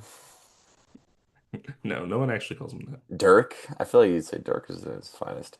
All right, there you go. Hey, Steph Curry. I get an easy one. All right, we got Steph Curry on the Warriors. Had a great season again last year. He got injured in the playoffs, which was very unfortunate. Although they were still able to win without him against the Rockets. Sorry about that. But then the next Thanks. series against the Timberwolves, their whole game plan's around Steph Curry. He was out. It ended in 5 games. Steph Curry, one of the greatest shooters of all time, probably the greatest shooter of all time. I'm okay with saying that. I Yeah, he don't. is. Yeah, he is, and it's crazy because he still is at that level. He's able to play really well. I feel like his he's getting injured a bit more often than usual. It just happens with old age. But I really think I mean, he changed the game. So you have to keep thinking about that as well. But I'm projecting this next year. And is he still going to be able to make threes? Absolutely. Is he still going to like run around like through screens and everything? Maybe a tad slower, but he's still going to be very, very good and elite level. He doesn't really play a physical brand of basketball, which I think also relates to like kind of how James Harden plays. He doesn't really get pushed around like his body too much on the floor. Underrated defender as well. He had a lot of really good defensive plays, like kind of coming from behind and stealing and deflecting and stuff like that. Maybe he doesn't stay in front of everybody, but is very smart about his defense. And it's pretty easy. He's an S tier point guard. Yep. As for Steph Curry, I think he's going to stay there for the time being, at least. The guy is, like you said, game changing, game altering. I definitely hated playing him in the playoffs because he would just get to these periods of time where it's like, oh my God, he's just shooting it up and walking away and not looking and it's going in. I hate this. And that's what he does to your team. And there's nothing you can do about it because he was getting further and further away and still making it. Picking him up on the screen 5 feet behind the 3-point line, he's like, ah, I'm shooting anyways. Um, yeah, it's just meta-defining gameplay from Steph Curry. We don't need to spend a lot of time on it. Obviously, S tier. Yeah, absolutely. And also, I think it's important. Not that it matters in this tier list, but how many more years are left? Definitely. It's Yeah. when you set aside the fact because this is a big reason why I stopped kind of watching basketball and not loving it as much, and then kind of got away from it is because it's just throwing the threes and walking away. There's no plays, there's no defense. It's just throwing it up. The thing is, like that. It's just that's he's good. He's making them. It's like obviously It's that's all why. part of their system. They have a Yeah, lot of good off-ball movement over there. and like the more if you watch it really intently, it is really fascinating. Like it isn't just like throwing it up. It is like there's Yeah. a lot of things that happen before that There's point. a lot of nuance. Yeah, so I Off-ball think screens and the like. yeah, yeah, absolutely. I do like they mentioned the defense too. Definitely a smart defender. Yeah, IQ defender. yeah. And then Just right there. all right, and you got Pistons who we I got. got Pistons. Cade Cunningham, who we had in like the D tier or the C tier or something Yeah, I last think the year. C for Cade. C for Cade, of course. Had a great year last year, was an all-star. Really led this Pistons team to a successful season, their first in a while. Loved to see that. Um, similar to some guys we've talked to where he's a good playmaker. He's a tall point guard, which is obviously a thing that is desired a lot in this league. Shooting has gotten a little better. Still not great, but it is better. It is passable at times, I would say. Defense, fine. I think he's definitely a ceiling riser for a team, and I'm expecting another big jump this year from Cade. I think we're gonna have a like boom. Last year was like, okay, he's kind of here. I think this year is like, here he is. He's a guy now. It's kind of how I feel like the year Cade is going to have leading this Pistons team to, I think, a pretty good record. I'm not going to be surprised if they end up as a 5 seed, a 4 seed, even something like that, with the roster they have built around him. And last year they surprised a lot of people. This year, I don't think it will surprise them as much. Looking at our list here, I'd put him quite easily, I think, at the top of A tier. Wow. Okay. That was my range. It was like top of A tier or like top of B tier, just because I wasn't sure exactly how we wanted to kind of look at it. Um, I like him that high. I mean, he is the engine that the Pistons run on, and really watching him last year was I think he's just learned a lot. And I think he's going to take a lot what he learned and feed it into this year. I think last year they were sneaky good, so it was very unsuspecting. This year everyone's going to be watching out for them, so I think they're going to plan a little bit better for Cade. But that being said, I think he's going to rise to the challenge and be able to, you know, just prove him wrong and win games and stuff. So I'm okay with that. Honestly, I wish like the supporting cast was a little bit better because that's the only reason why I was like, okay, James Harden's playing with like better players. So I was Hmm. like, oh, he might have a better season that way. But I was like, but Cade is better just at what he does. And they got shooters around him, so I think those assists are going to go up too. Hopefully. I mean, it's not Malik Beasley, Tim Hardaway Jr. kind of shooters, but still be good. Yeah, it's Tobias Harris and who they signed? Karis LeVert. They got some random Yeah, people over there. they do have some random. I think they're going to make it work though. I'm excited for it. Who we got? Is it Jalen Suggs? Jalen Suggs. Jalen Okay. My pod Suggs. favorite. Man, this guy, he hustles. Gotta say. This guy's a hustler. Jalen Suggs, very interesting NBA career so far because he came in, was like picked fourth overall, something like that. Was Fifth. kind of fifth, and he well, I wouldn't say he was a dud, but he was injured a lot the first, second year and like didn't play a lot and just was like how's he gonna fit into the system? There was a lot of young guys around there and I mean they all like they're getting rid of like Aaron Gordon and Vucevic at the time and things like that. But Jalen Suggs really I feel like he turned into a defense first point guard.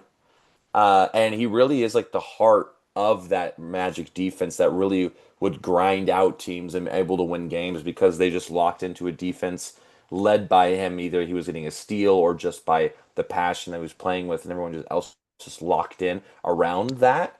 And that's their identity. That is their identity. They are going to be a defensive juggernaut because they're just that's how we're gonna beat you. Not because we're like scoring a ton, because that's not what they did well. Although they got Desmond Bain, so it's gonna help. But like that Hmm. defense, and I feel like Jaden Suggs was a big part of that. His offense, if he can get his shooting to average, just league average from three, man, what a he can be a really great guard in this league for a while. I think there is some injury concerns because he has been out when the Magic needed him the last 2 years, when they probably could have used him. But that being said, I think this year, especially Desmond Bain on the team, with the Celtics not being a top prospect, it's kind of wide open for the Magic. I think Jalen Suggs is going to have a really great year, and I'm looking at B tier, and I can see it's behind Darius Garland. I have to say that. Yeah, it's a big question for Jalen Suggs' health. You mentioned it. Had a lot of injury concerns early on in his career. Even last year, missed a ton of time with like an arm thing or something. I can't remember exactly. I do think there's been times where his shooting is good, and it needs to stay that way for him to be an effective player because he's obviously not this elite playmaker like some of these guys. He is an elite defender, which is nice on a team that kind of prides itself on its defensive identity. Looking at our list here, I think he goes below Josh Giddey.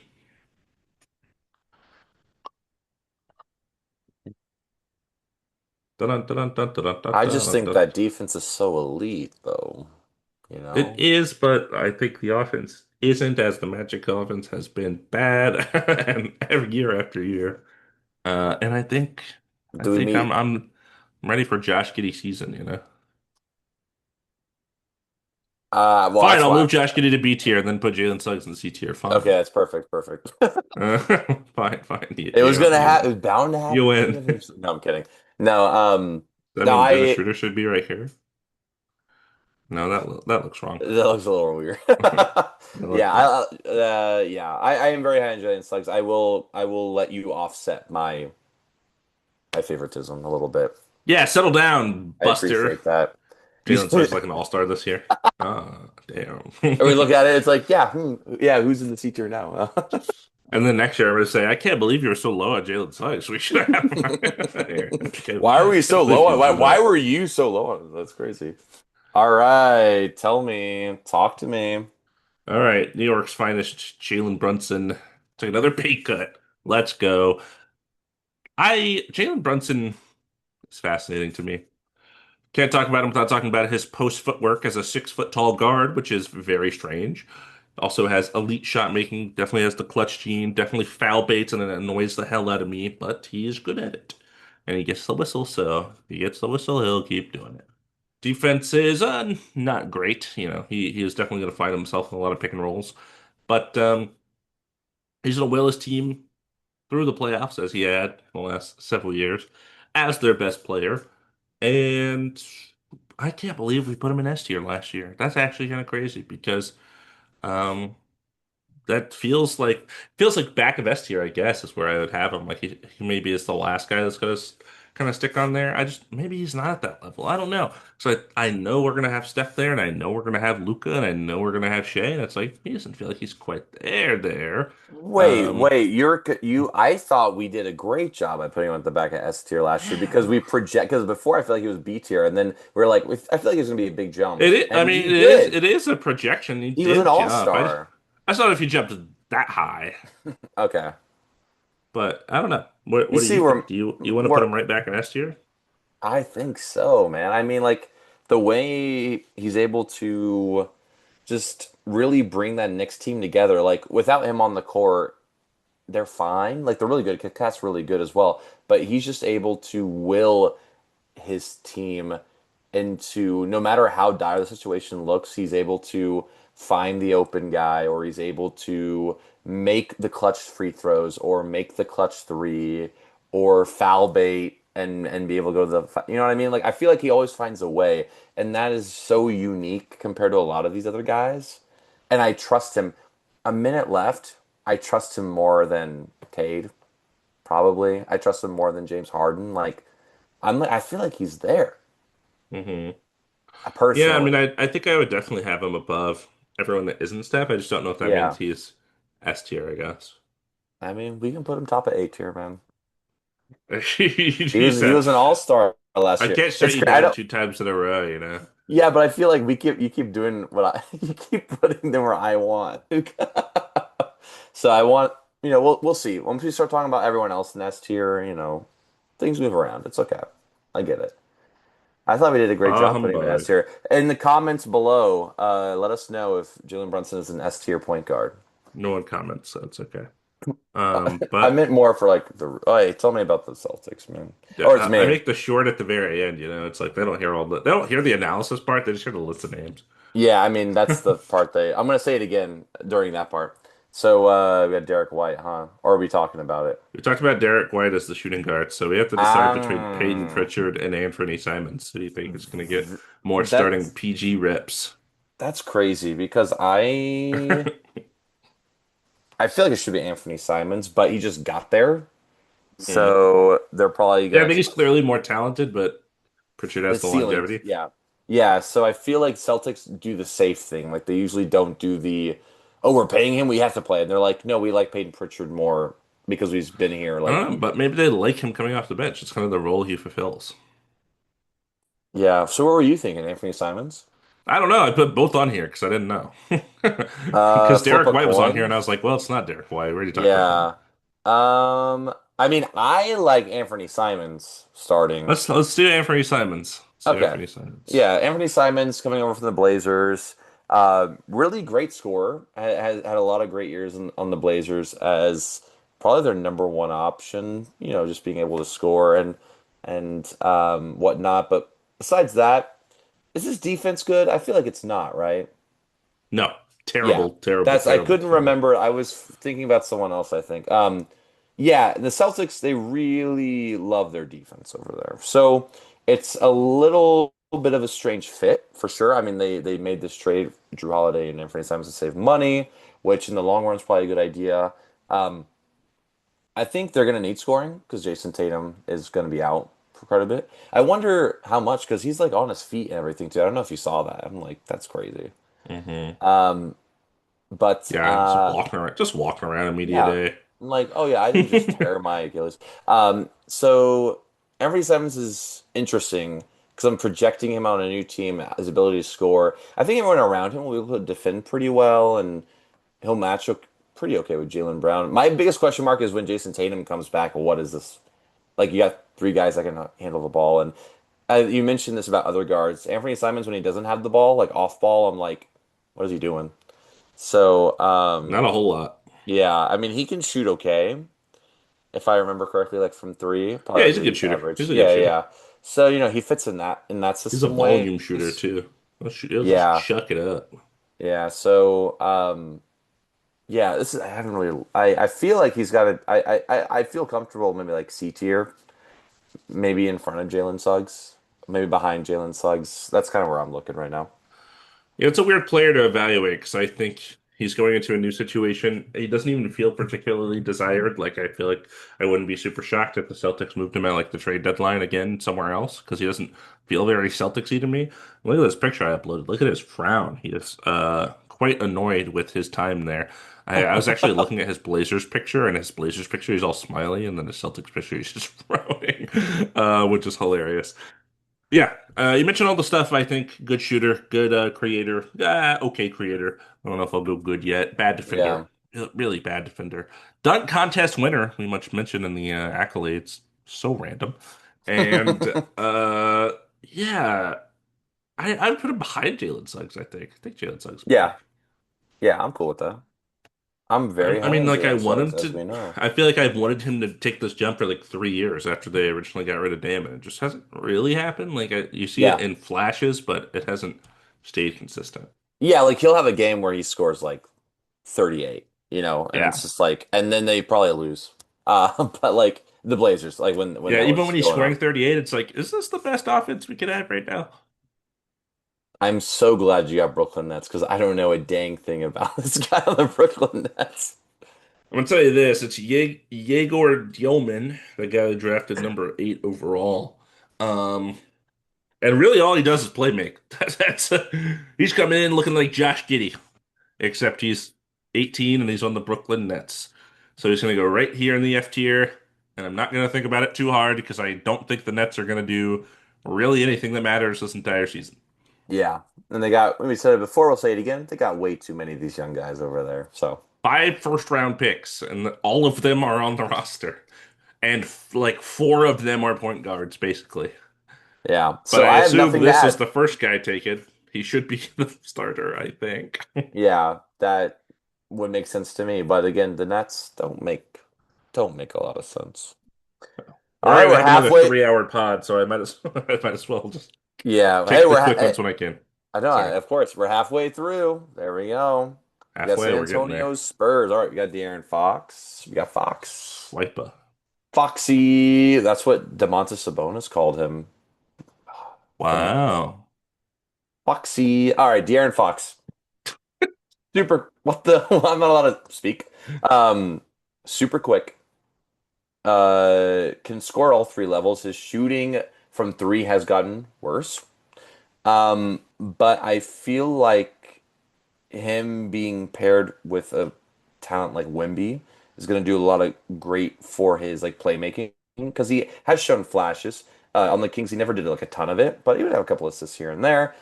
Hmm. But really, his thing is he's able to be clutch. That's a great thing about him. He can score. He can get downhill very quickly. He can just flash like right past you and then lay it up or draw a foul. And I can't. How many times I feel like I saw him just like dribble the ball at the 3 point line and then like in a second, a blink of an eye, get up to the hoop and like put a layup up. So um, I like how he fits on the Spurs a lot. Unfortunately, he didn't get to play a ton last year, but he was traded midway. It's gonna be his first full year there.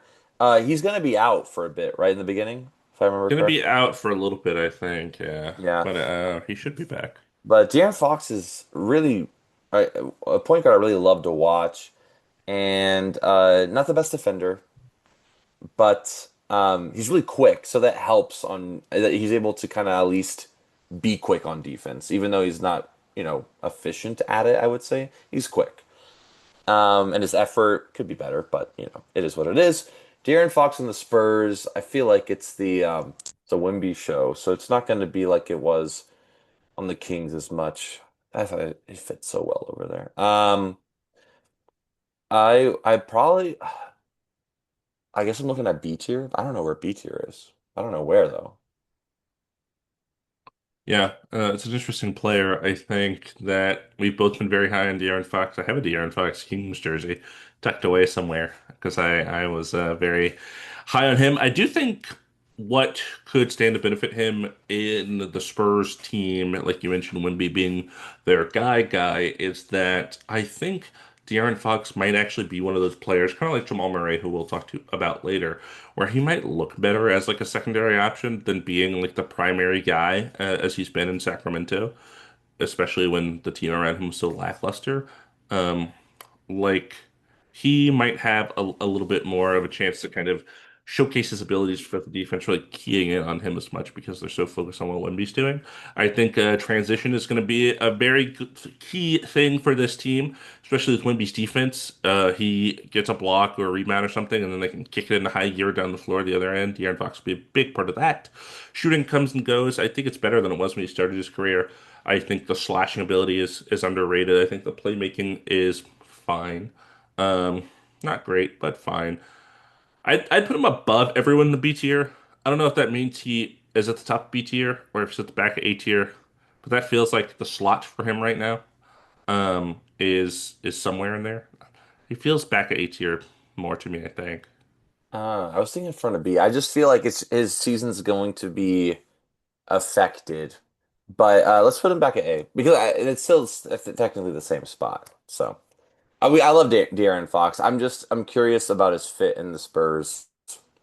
Period. The B tier it is. Sorry, overridden. I control the tier list. I have no say Uh, whatsoever. we'll talk. We'll recognize it before we do our recap. Even some of Yeah. our recaps that I've already released to shorts, I'm like, man, we really put that person there. Dang, I already feel wrong. Oh, So come interesting. on. It happens, man.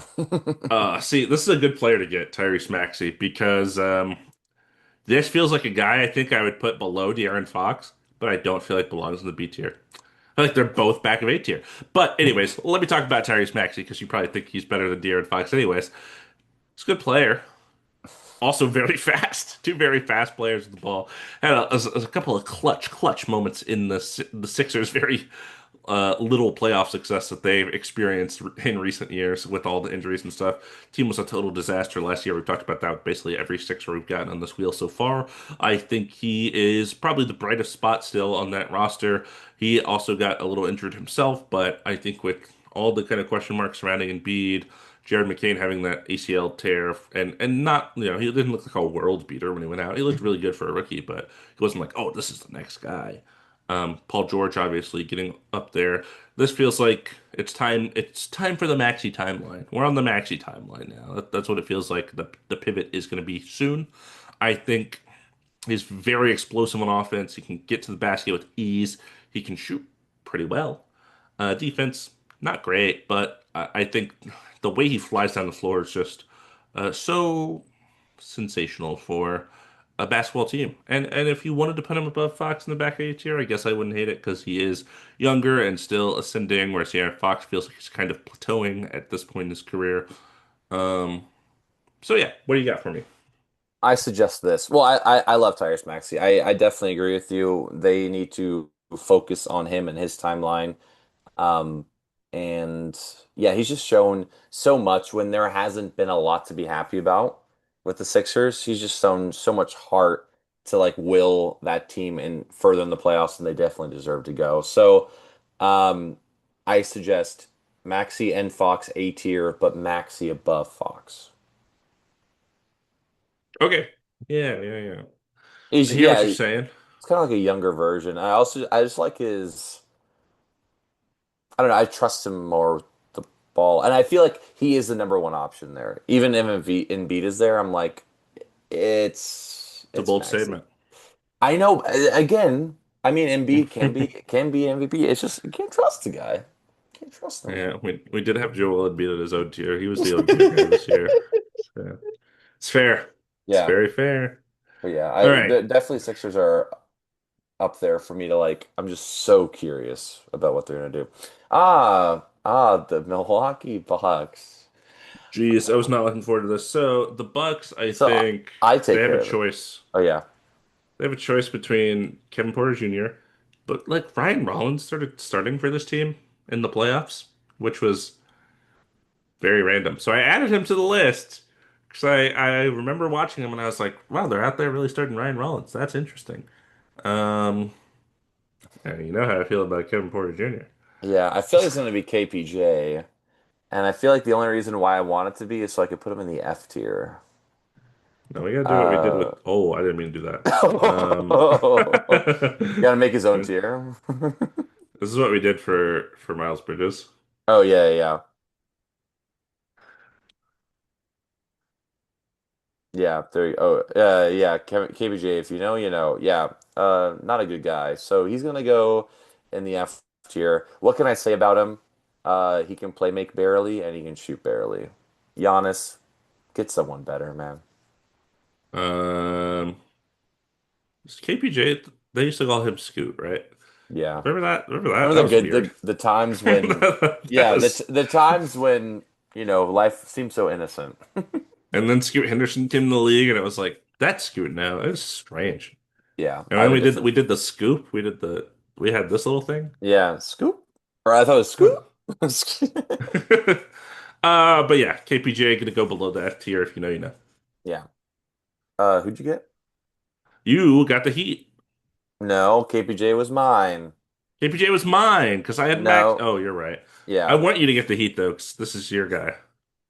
Oh, it's Davion Mitchell. I love Davion Mitchell. I will Yeah. gladly take Davion Mitchell. So Davion Mitchell, kind of similar to Jalen Suggs to me. Elite defender.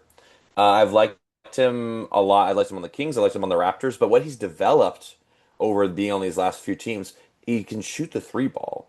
Not like elite three ball, but average three ball. Before he was abysmal. So I mean, at one point, they're calling them like Michael Jordan Jr. or something, or on the broadcast because he was just like in the play. It was a play-in or the playoffs. There was one game where he was making every 3-point shot. Yeah, I remember. And like I can't. I should have looked this up before because I thought it was so funny. Like they're like this guy's like a role player, and they're calling him. But I like Davion Mitchell a lot. I'm very high on him. He's still very young. The Heat is an interesting look. I didn't love when he was traded there because I liked him a lot on the Raptors. It is what it is. It's in the past. But on the Heat, I think he pairs really well with Tyler Hero whenever he's able to come back when he's able to play because he's such an elite defender. Kind of makes up for what Tyler Hero can or cannot do on defense. And then on offense, Tyler Hero can be on a heater, and Davon Mitchell can also make these shots. And he's not the guy who like he's not going to dribble, penetrate, and like he'll dribble, penetrate, pass out the ball, but he's not going to dribble and then go for the layup and stuff like that. He's not. That's not really his game. But he's so good like, as a fringe point guard around the edges. And if he is able to develop a bit more of a floor general kind of like playmaking ability, I think he'll become really well rounded. But his defense is so elite. I'm really high on Davion, so you're gonna have to bring him down probably. I'd probably say C tier behind Anthony Simons, but I could Yeah, be crazy. that's fair. I'm thinking about because we're projecting, right? If I thought about Davion Mitchell where he's been, I feel like that's D tier, but I could see based on the little kind of success he was showing in that playoff run, that very short playoff run. If he continues to be that kind of player, that I could I could see him ascending the D tier and kind of landing on the C tier at towards the back. The defense is very good. They call him off night for a reason. But if that offense can stay, that's going to be a big, big deal. And I'm not convinced that it will, but I think it will be more present than it has been in the past. So C tier behind Anthony Simons feels fine for me. I do think Jalen Suggs is probably still a better player at this point and may still have a better season. Um, could you convince me that Dennis Schroeder, Mike Conley have better seasons? Yes, it's tough. This is a tough group of players right here.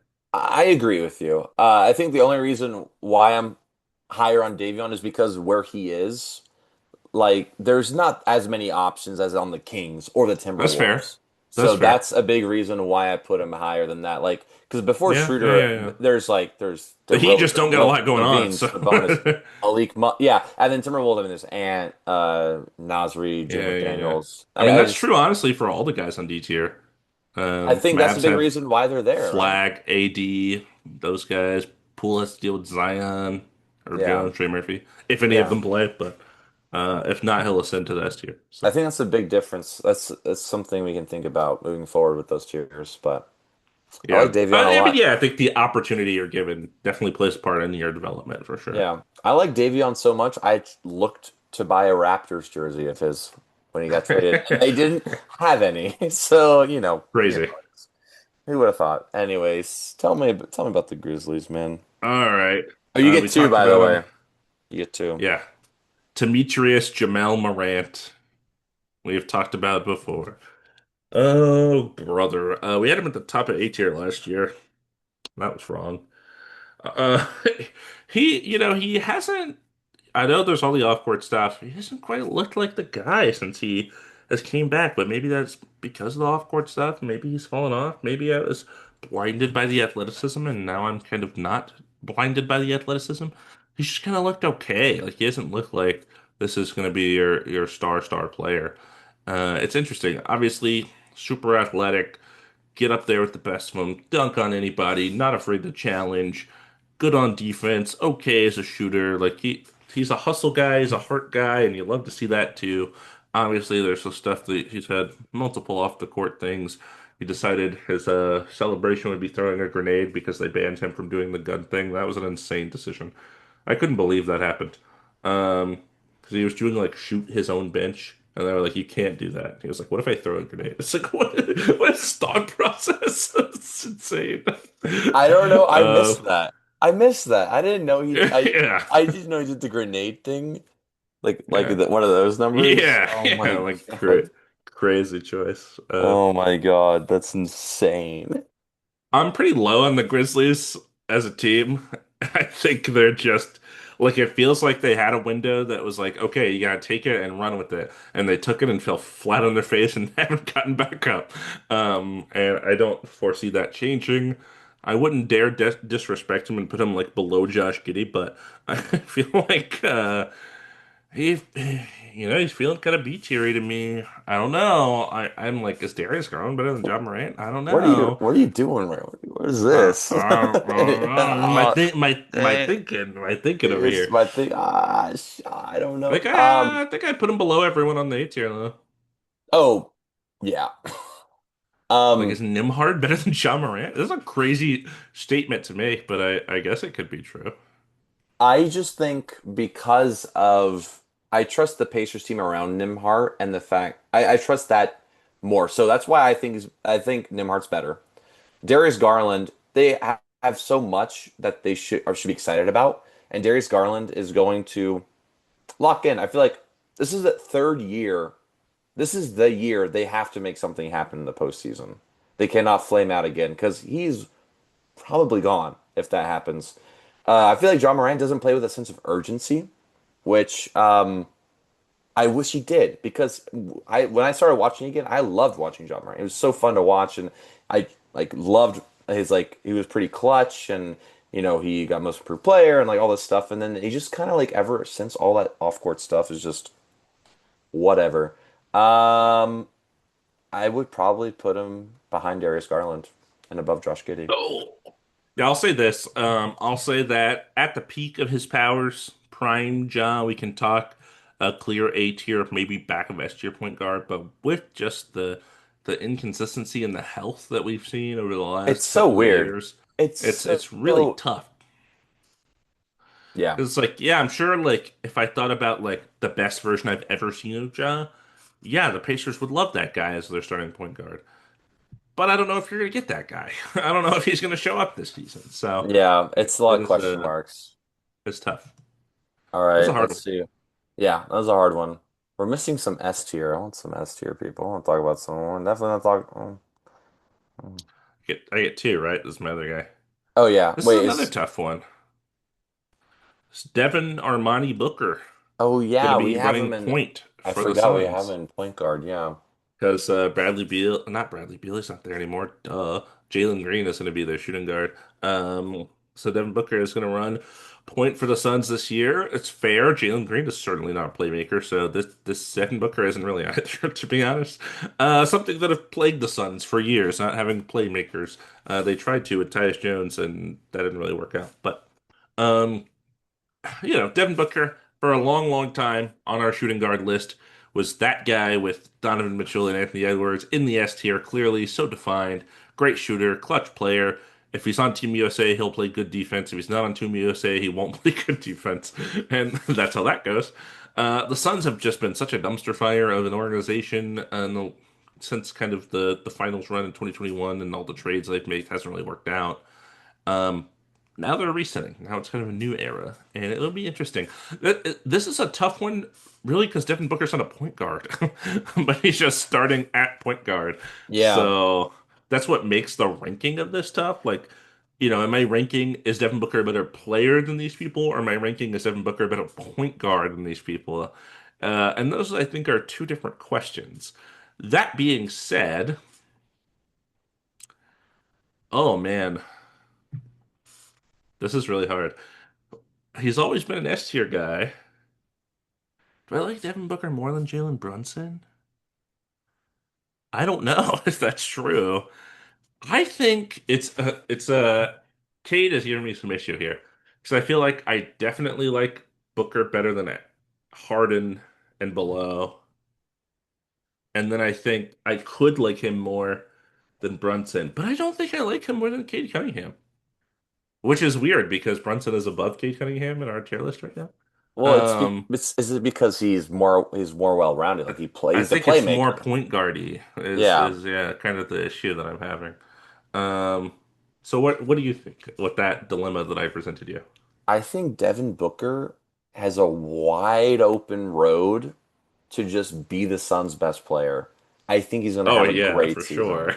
I think it is not even close to like Jalen Green's not going to be like flirting 30 points. Like it's going to be like Devin Booker flirting like 35. I think it's going to be the Devin Booker show. I think I would probably put him above Brunson just because he has Cat, he has OG, he has McHale. And like Your arguments keep being they have better teams, which is interesting to me. no, no, But no, no, but I'm but you're saying, using it for both. You're using it for like this player is better and this player is worse well, no, because the team is better. I'm just using it as they're taking opportunities away from him, Sure. right? No, So for like sure. that's all I'm saying. I feel like Devin Booker is it's no one I as on that team is taking anything away from him. Um, I feel like he's in front of Brunson, yeah. But we can talk about it. It's fine. I mean, I wasn't stoked to put Brunson last year anyways. You want to slip I him kind down to A? Yeah, I'm like, is Cade gonna be better than Brunson this year? Maybe that's a crazy thought to have, but maybe I'm projecting too much of a jump.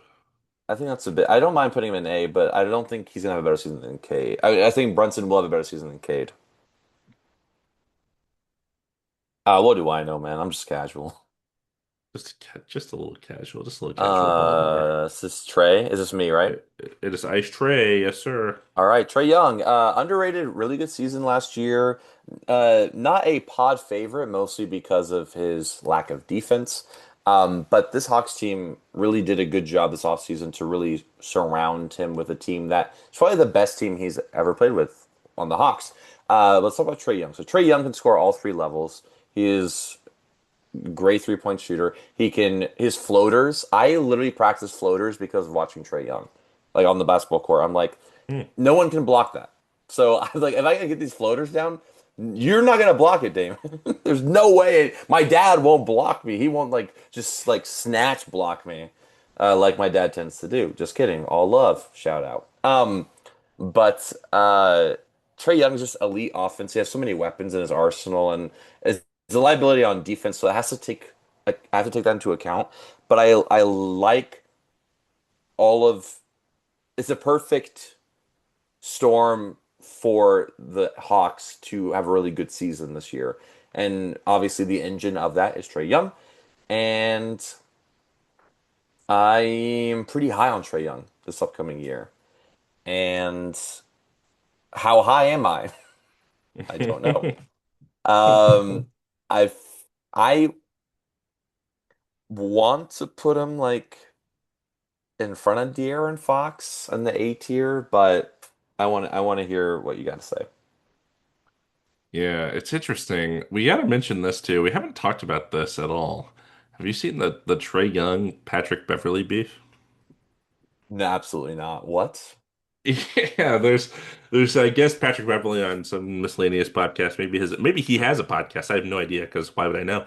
I think he mentioned something about like players today and blah blah blah. People that things that people always do. They complain about today's players. Um, and then Trae Young responded like, "Hey, like your time is up. Like just let us do our own thing, man. Like we're good. We don't need this." And it kind of turned into this like funny Twitter beef for a little bit, where they kind of went back and forth, and it was really funny because Patrick Beverly was talking about like locking up Trae Young, and then I think Trae Young like posted a highlight reel of all the times he scored on Patrick Beverly, and then I think Trae Young said like at the end of the day, man, it's all love. I really appreciate your contributions to the game on defense. And then like that was it. It was hilarious, and it was a Trae Young W. I will say I'm not a big Patrick Beverly fan, so I did enjoy that. I think So, I'm well, more of a yeah, more of a Trae Young fan than a than a fan. I don't know what I'm trying to say. More of a fan. I don't like Patrick Beverly. That's what I'm there trying you to say. go. That well, because there's an Yeah, expression like you're more I'm you more you of dislike Patrick Beverly more than you like Trae Young. a Is that what you're yeah, trying to say? I guess. I dislike no, I like dislike Patrick Beverly more than I dislike Trae Young. Because For like sure. we're not like the biggest fans of Trae Young either because of like the way he plays and foul baits and stuff like that. But I will say he's gotten better. I feel like he's matured a bit with his game. So, I think he but yeah, has matured. You mentioned the floater. You mentioned he's a one-man offense. He's gonna shoot. He's gonna get the pick and roll. He's gonna make the lob throw. He's gonna kick to the corner. He is very traditional in running his offense in that kind of standard way. I think he's really good, and I think the Hawks team is probably the best he's had in his career. They made the conference finals back in 2021. Haven't been back since. I think this season they could push for that home court advantage in the first round again, and they could have a really stellar year. You said that you were feeling high by putting him in front of Fox. Dude, I think I want to put him in front of Harden. I think I might want to put him in front of Cade. I'm like so in on Trae Young this season. I'm ready. wow. Okay, I think above Harden. I like Cade's playmaking, I and you think were just so high on it. Trae Young's a great playmaker. Don't sleep on Trae Young's playmaking. Now Trae Young is 5 inches shorter than Cade Cunningham, which does matter to me a little bit. Okay, Because put him above. Put him above. Put him above. Put him you're just above Cade. automatically better at defense when you're taller. So just I mean, you're not wrong there. That is but a statement of fact. Yeah. yeah, I'm high. I'm high on the Trae Young experience Okay, this cool. year. So it is so hard sometimes. 'Cause I'm like, am I just insane to think that Trae Young's going to be like maybe top five best point guard like in the league right now? For at least He like always he's gets set up snubbed for from the that, All-Star game, which is which very makes no sense. interesting to me. I was I did not understand why he was not a All-Star last year. But anyway, neither here nor there. Let us continue. Yes, sirree. Yes, sirree. All We are right. continuing. All right. Easy. Oh, no. No. All right, it's not that No. easy anymore. I have to let you take this, and I'll take two because that's another one of your guys. Yeah, wait. Oh, it's Emmanuel quickly. Gotcha. I don't know Uh, why. You know what? I was thinking like, who is it? Because he hasn't been play like a lot last year. Emmanuel yeah, quickly 5 years, 175 million. Let's not forget, huh? when Emmanuel quickly plays and he's at his best, it really is such a fun thing to watch. He's so quick, as his name suggests. He can score. He can shoot.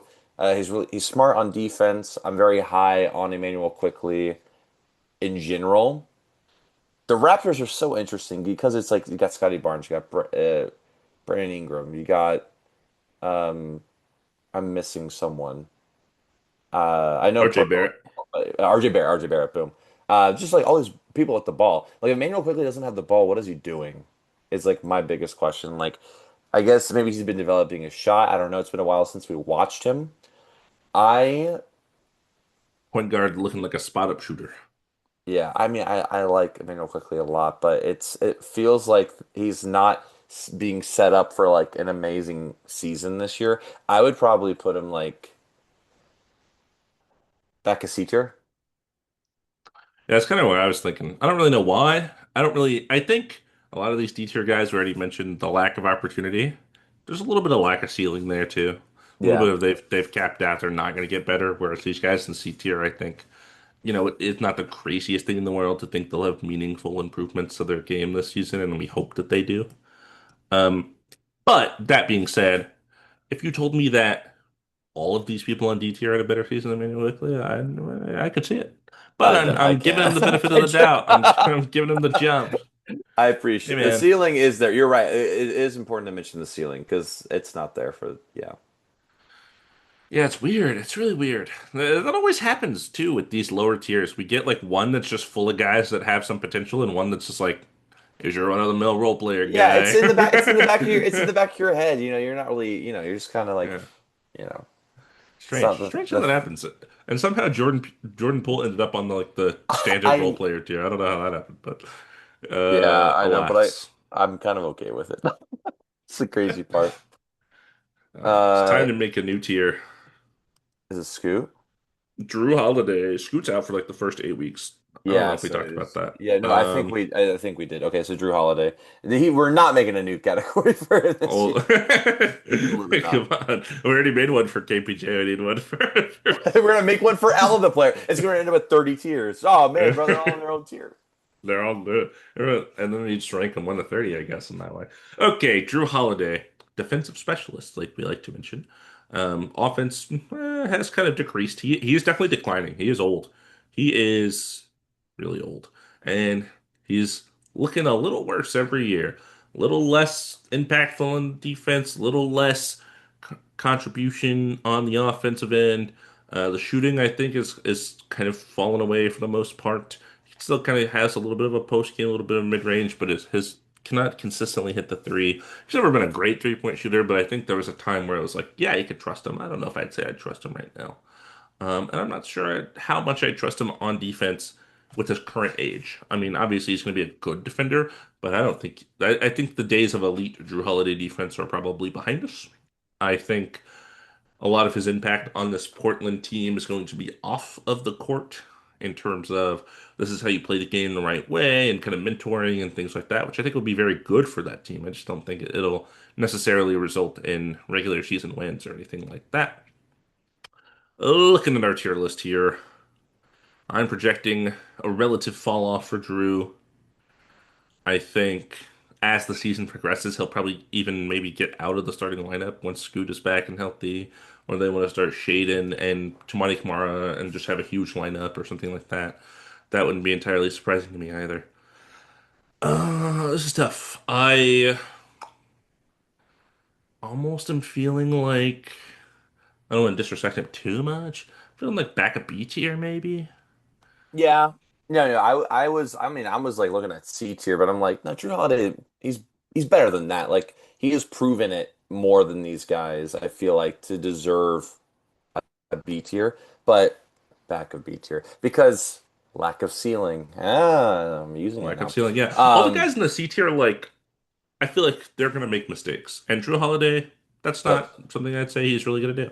yeah, and even he's getting older, he's not making more mistakes. He's just not as elite as he was at the things he was doing. It's not like he's yeah, This is going this is a fun point right here. Drew Holiday and Josh Giddey next to each other on B tier. This is this is an interesting look to see. I think it looks just fine. I think it looks great. It's, Should we make did his you want to own talk more category or about no? Drew before I? No, Okay. no, you're good. You're good. I like Drew Holiday a lot. Obviously, his defense is amazing, and I love that the Blazers have him, and I hope he's able to kind of teach some of these people about these players just about like locking into the defense because it's proven to get championships. And you got the Rockets. Is this going to be three in a row for you? No, this is Or no, my you did second of two in two. a row, I think. Okay, gotcha. Oh, brother. It was going to be Fred Van Fleet, but he's out. Last episode, we decided that they're going to start Tari Eason, Jabari Smith, Kevin Durant, Shingun. If that doesn't happen, I think you take out Eason for like a Steven Adams. They run the double big lineup to start the game. We'll see. Which means either of those solutions has moved Amin Thompson to point guard since Fred Van Fleet is out. And oh boy, what do I think Amin Thompson is going to look like at the end of this season? How high will my bias carry me? That's a great question. I will bring you down. Let me talk about why Hyman Thompson is going to be better than Steph Curry.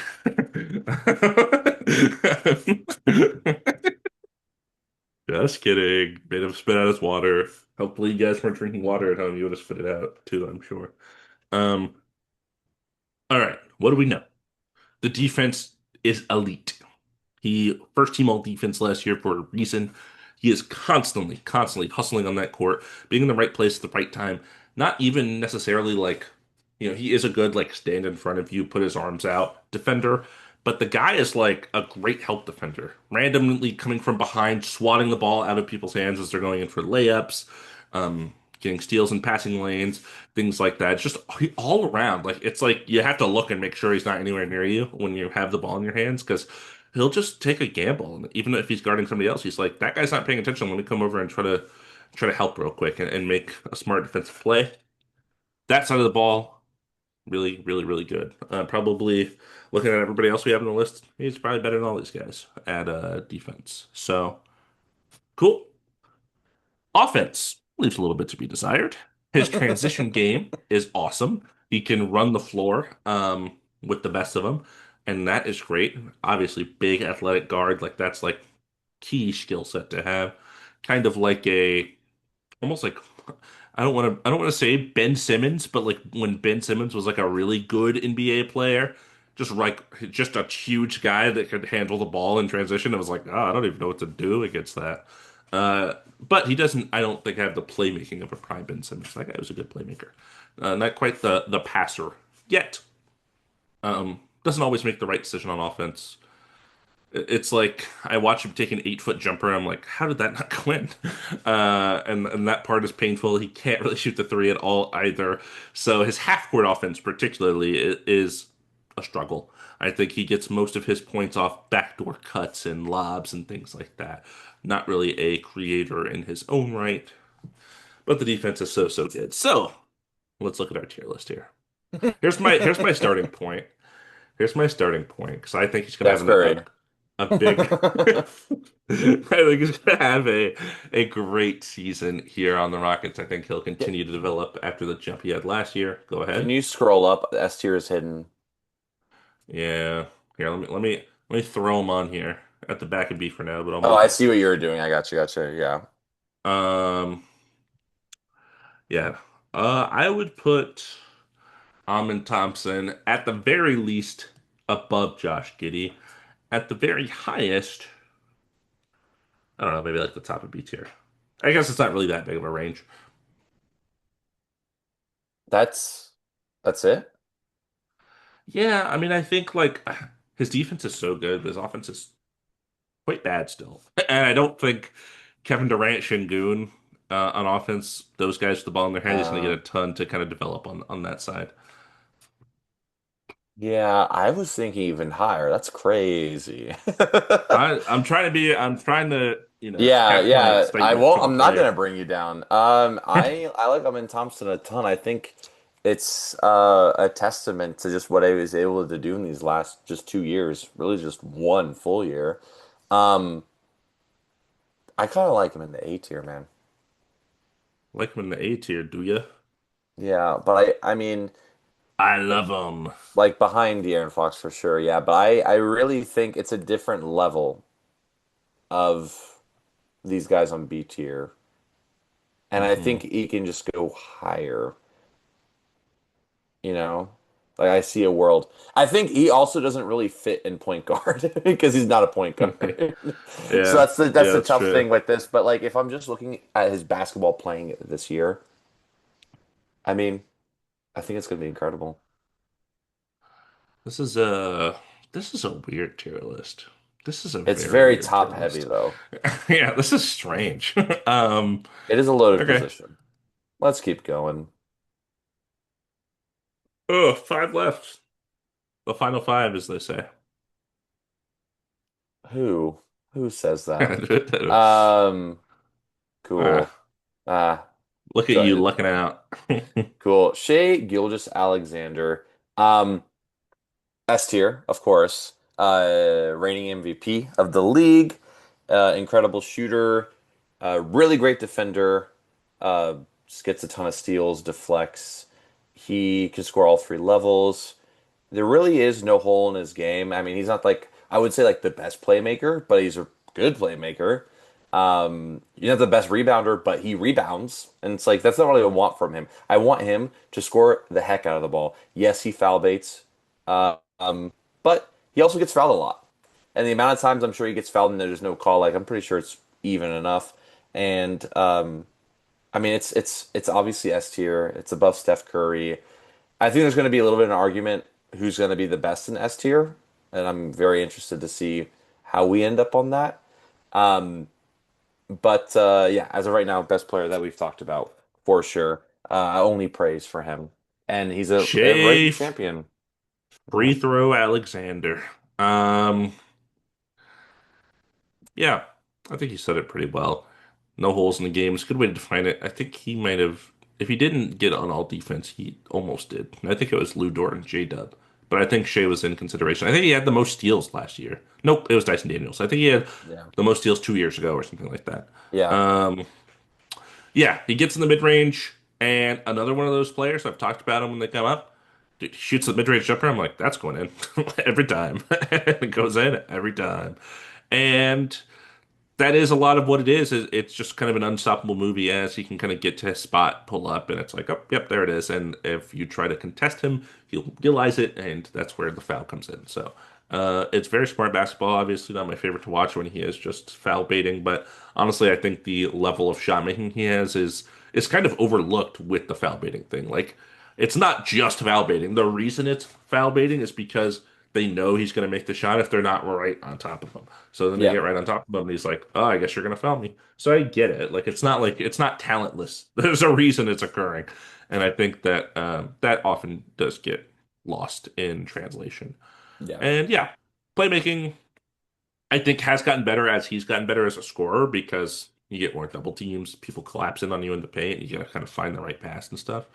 And I don't foresee it dwindling. He's kind of entering his prime after winning an MVP and a championship. So he just had the season of seasons, and I don't foresee it going anywhere. I think he's going to be in this tier for a while. it's true, and I'm okay with that. I'm okay with that. I guess you get two in a row, huh? There we go. Okay, cool. Los Angeles Lakers, Luka Doncic. God, that just feels good to say, you know? Uh, Luka Doncic is an S tier point guard in this league. I'm gonna put him on the back of S tier for now, and then Of you course, can, tell me where you want him later. yeah, for sure. So this is the guy who made me love the game of basketball again. So I got a lot of love for him, and now he's on my team. So it's a dream. Luca is an amazing scorer, can score all three levels, has gotten better at the three ball. Like back in the day when, like 2020, 2021, 22, like still like kind of getting into the swing of like him becoming like prime Luca. It was like 25% from three, 30% from three. Like it was like I wasn't sure every three ball he was gonna shoot was gonna go in. Now I'm like it's all sometimes it feels automatic. Like he's just on one, he's just making everything. His playmaking is just definitely what really sets him apart from a lot of these other guys. Is the fact that he is just able to find people where you didn't know anyone was. And there's so many Hmm. highlights you can look up, but it really is just beautiful basketball to watch. It's about sharing the basketball. He doesn't really. The reason why he scores so much is because he's just able to like barrel down and look around, fake some passes, do some footwork, elite footwork, best footwork probably. I mean, Shea's footwork is so good too. We didn't talk about that, but definitely elite footwork, and is able just to get like easy layups because he's just able to confuse them because he has so many weapons in his arsenal. He gets so many rebounds. He initiates the transition. I only have praises for him. I wish he would, buy into the defense a bit more, but when he needs to sit in that seat and lock in, he is able to. Maybe not to the extent of an elite defender, but he is able to play, just show more effort when needed, in the playoffs and whatnot. During the regular season, not so much. But still, he's like you said, he's big. He's like 6'7", so he's like better than some other people Six, already. 7. I'm gonna hit you through. I'm gonna hit you through the webcam. No, but it is interesting because what I was bringing up, foreshadowing, as people say, is who is the best point guard in the league? Is it Shea Gilgeous-Alexander or Luka Doncic, who we had last year? And my brain, my heart says Luka, and we know this, but my brain is saying it's Shea. Shea is the best right now. I can put Luka in S tier behind Shea. I get it. But we'll see. I mean, I'm really excited for this season. First full year with the Lakers. So, what are your thoughts? Look at you. Look at you with that mature take. I thought for sure we were going to argue about this. And I agree. I think I would put Luca as the number one guy. I think we've been portraying it for so long and just quite hasn't gotten there yet. Of course, he had the health issue last year. Now he's coming to this year. Skinny Luca, look out, world, after that Eurobasket performance. I think really what the tiebreaker ends up becoming for me is that Shea's a really, really good defensive player. Luca is probably a better offensive player than Shea, despite Shea's like great shot making and stuff. Like Luca's obviously a better playmaker.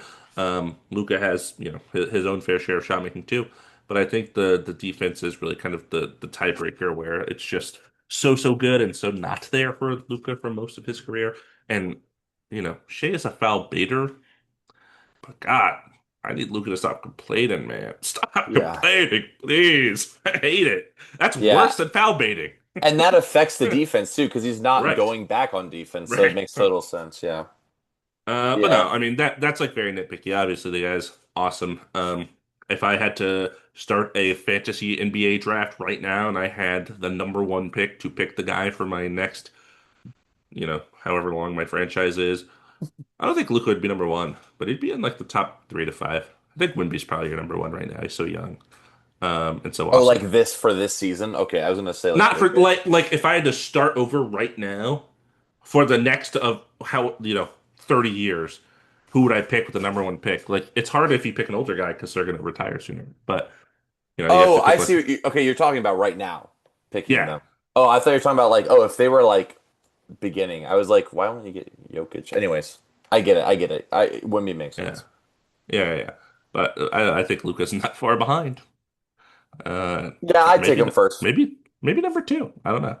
Um, yeah, he's an offense unto himself. Has been since he entered the league, and that is not easy to find. So I definitely think second in S tier feels fine to me. I have. We're gonna have to move stuff.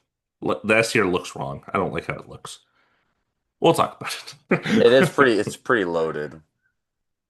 And it hasn't been for any other tier. I was Well, looking at at our least tier list for power forwards, and we had Giannis and then Paolo, and I was like, man, we should just put Paolo in the A tier.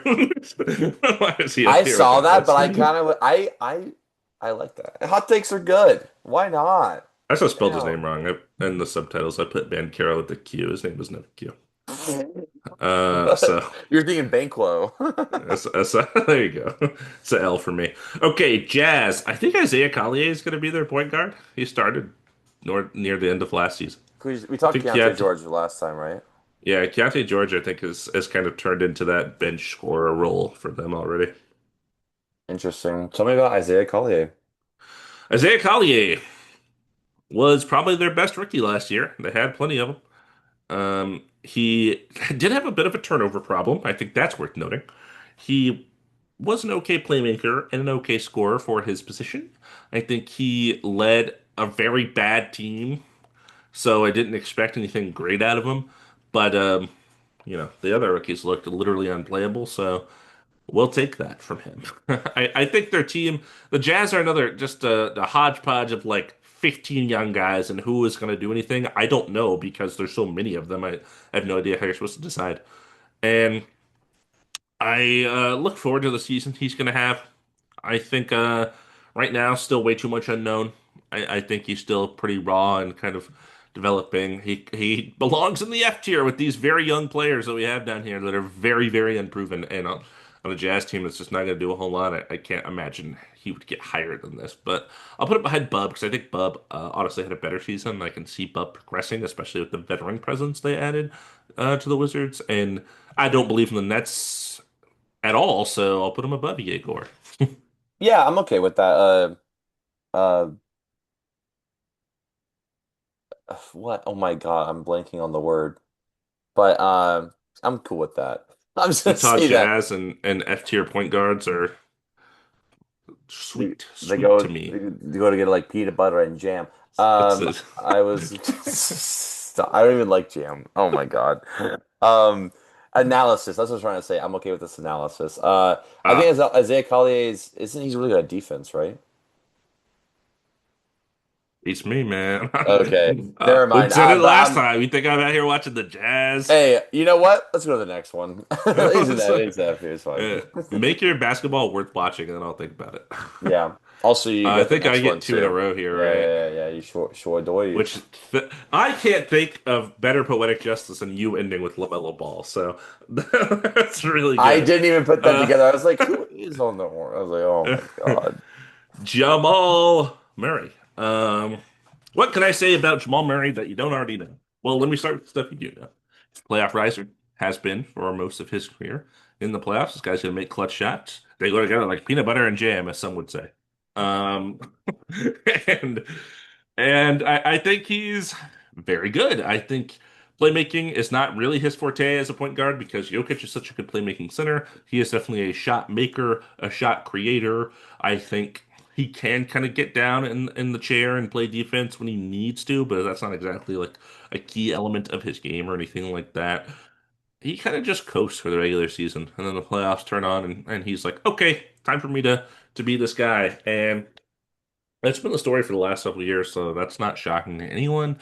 But I do think his clutch gene is a big factor in how I want to rank him here because he's so good in the clutch. Um, Especially against the Lakers. Especially against the Lakers. Yeah, I would take Jamal. I mean, I love him in Thompson. I would take Jamal Murray over him. They're not winning playoff series with him in Thompson as starting point guard instead of Jamal Murray. There's no way. Um, Then we start getting discussion based, I think, because a lot of these guys ahead of Amin Thompson, the A tier, have kind of like the way they play is way different than Jamal Murray. So then I get lost. I think if I go to the front of A tier, I would definitely put Cade. I think Cade's gonna. I'm projecting a huge jump for Cade. I think he's gonna be awesome. I think Trey's gonna be awesome. I think Harden, Maxi, Fox. Those are the three. And I'm like, this Jamal Murray belongs somewhere either in front of Harden or behind Fox. And anywhere in there is probably okay. Yeah. I like, Jamal Murray, you said it all about him as a great secondary option with Jokic. Like I do like that pairing a lot. And rises to the occasion usually.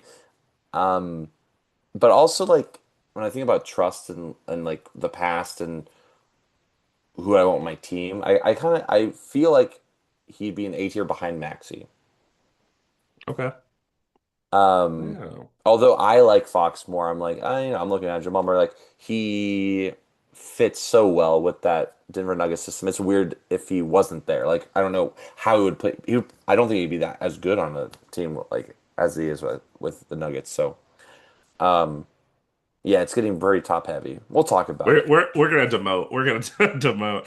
But Yeah, and we're first, what did you tell do me I have about to? Do I have to? LaMelo Ball? Okay, so LaMelo famously C tier last year, which is still insane to me that no, it's I not. even He allowed had that a to C tier occur. season. He had a C tier season, man. I'm I very mean, happy with what we did. I think it was perfect, and you're not gonna like what I have to say this time oh too. no. Um, what I will say that some positives. Let's start with some positives about LaMelo Ball. Um, he Okay, and now I will move on to the negative. And that's all I have to say about that. So, can produce triple doubles when he's on the court. Um, has a That's a big win. ugly shot, but he makes them. Great playmaker. Great playmaker. Can rebound. Can lead the ball in transition. The one thing I like is that they're finally. I feel like the Hornets are finally like, okay, fine. Let's get young guys that are solid and can shoot around LaMelo Ball. Okay. It's like this whole time they're always trying to get like a Gordon Hayward, or they had Terry Rozier who's on there too long. PJ Washington. It's like those guys aren't fitting the system. LaMelo Ball is your system. Now start building around that. So I like Nipple there. I like Brandon Miller. I even like Sexton because at least he's like a younger guy who can score, and LaMelo Ball can like set him up. Whatever. I don't trust LaMelo Ball is the thing. And I said it every year. I'm going to say it again. I don't think he cares. And I don't like that in a basketball. Everyone on this list, I bet even Bub Carrington cares more than LaMelo Ball because he's like fighting for something. Whereas he's like, oh, no matter what, I'm going to be okay. So it's more about his character than like his basketball play. But I digress. Let's talk about basketball play. Um, Hornets don't have a lot to like look forward to. Be happy to just develop these young guys. LaMelo Ball is going to be he's going to be a really good part in that. If he's on the court, like 100%, like he's going to be setting up shots for Khan and Brandon Miller and things like that. Yeah, back a seater. That's crazy. That's crazy. Oh, you're crazy, man. He's a shot chucker, that's for sure. That guy loves shooting the ball, even when it's not going in. Sometimes it does, and sometimes it doesn't. Playmaking good, ball handling good, defense not good, tattoos really bad, Oh my go kart God. ability not great. Yeah, he hurts Um, people. yeah. Ability to run over children, elite. So have quite the play. There's no way LaMelo Ball is below Josh Giddey. That's the only the thought that came to my head when you said that. You're joking. I was like, Josh Giddey is not better than LaMelo Ball. He's not gonna have a better season than him. What? I Oh God, That, that's it's exactly LaMelo where Giddy now. that's No. exactly where I'd put him. John Morant, what a perfect person to pair him with, right next to John Morant. And that's the duo right there. John Morant, LaMelo Ball, the iconic. Like, what the hell are you doing, duo? Um, I got this crick in my neck. I'm like, oh my God, what is happening right now? I he's not gonna play even close to all 82 games. the availability is a real problem. Can we talk about It's- anyone else? I will rate anyone else out. No, I'm kidding. Put him above Josh Giddey. Whatever. that's a huge jump from backup C tier. I don't Um, agree, but I think Emmanuel quickly is gonna have a better season. than LaMelo Ball. Not like he played last season. Okay, let's think about this. Okay, let me think about this. Tell me Anthony Simons is gonna have a better season than LaMelo Ball. I okay, I'm thinking about like opportunity and whatnot. I feel like it's so weird because Drew Holiday, I feel like doesn't belong in B tier, but I'm like I can't put him below that, so obviously I makes also sense. feel like we're gonna demote. I think we have to demote like entire tiers to lower tiers. I think the whole C tier needs to go to D tier. I I would just need to start see. bringing people down. I'm just trying to think of like people on the team weapons that are able to use, and like I trust more people like on the Bulls than I do the Hornets. They're like unproven. And like Josh Giddey is probably gonna play all 82 games or very close. So it's like it shouldn't availability shouldn't matter. You're right. Just going off skill, just put him there, and then we'll just move some things around. We know how I feel about this. I mean, I can't say I like LaMelo Ball. It's not the argument I'm making. Okay, let's start from the bottom and and work our way up because we I think we have a lot of refinement we need to do with this list before we're happy with it. Okay. All right, KPJ, good. Yep. Yep. His own tier at the bottom, if you know, you know. F tier, we have three rookie or sophomore players. Yegor Dioman, Isaiah Collier above Carrington. That feels fine. Yeah, I have nothing to add. Yeah, I'm like, I don't care. Um, yeah, I literally think we need to take the entire C tier and demote them. That's my gut feeling. Is it just possible that there are this many good C, B, and A tier people? I know we had to demote a little bit, but I feel like putting them in D doesn't align. It's fair.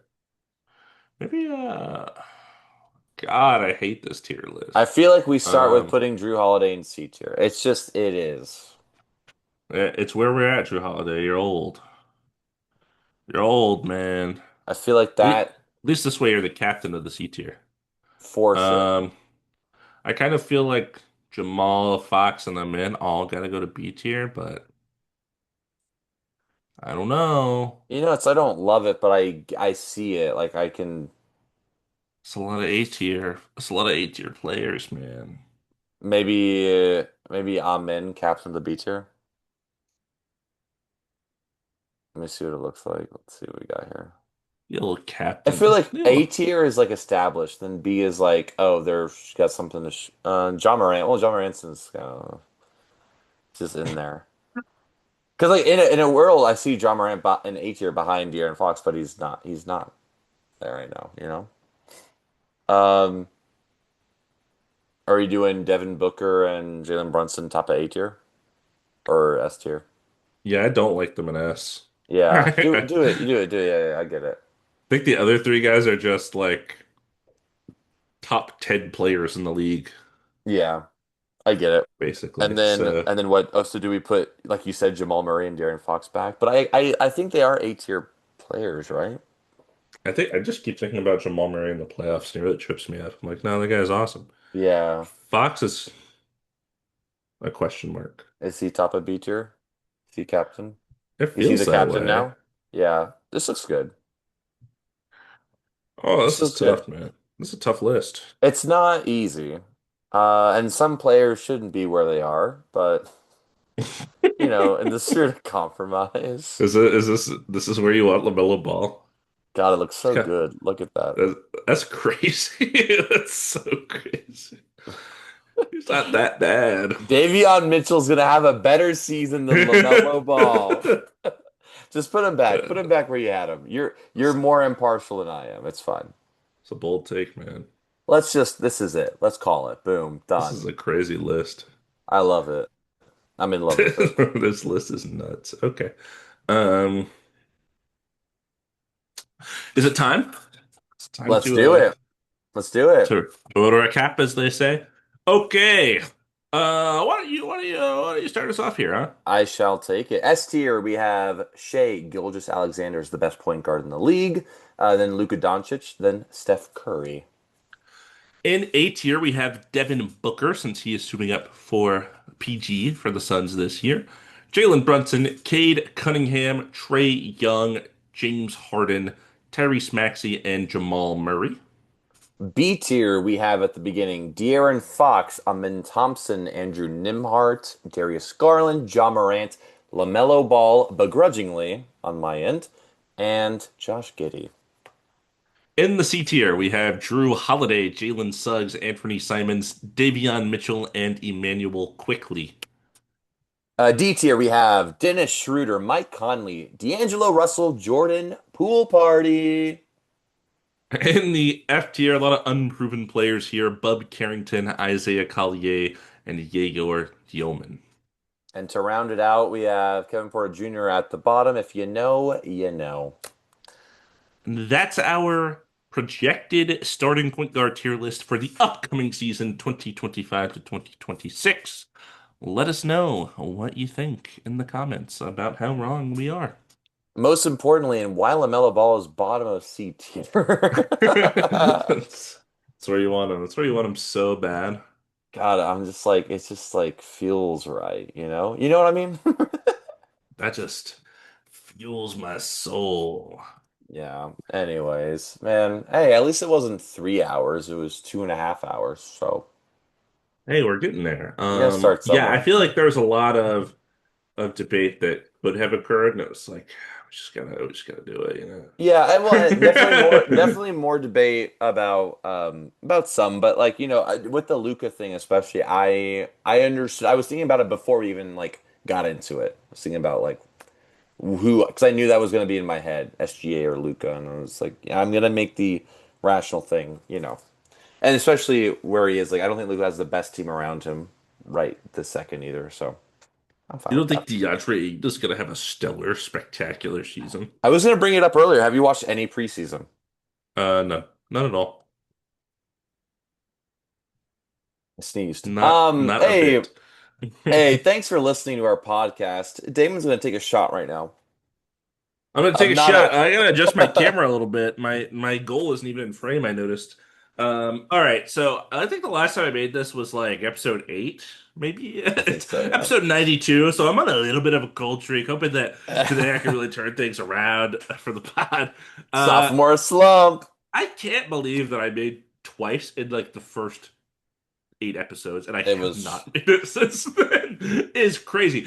Granted, my setup is different now. The shot's a little harder. It's a little more of a wonky angle.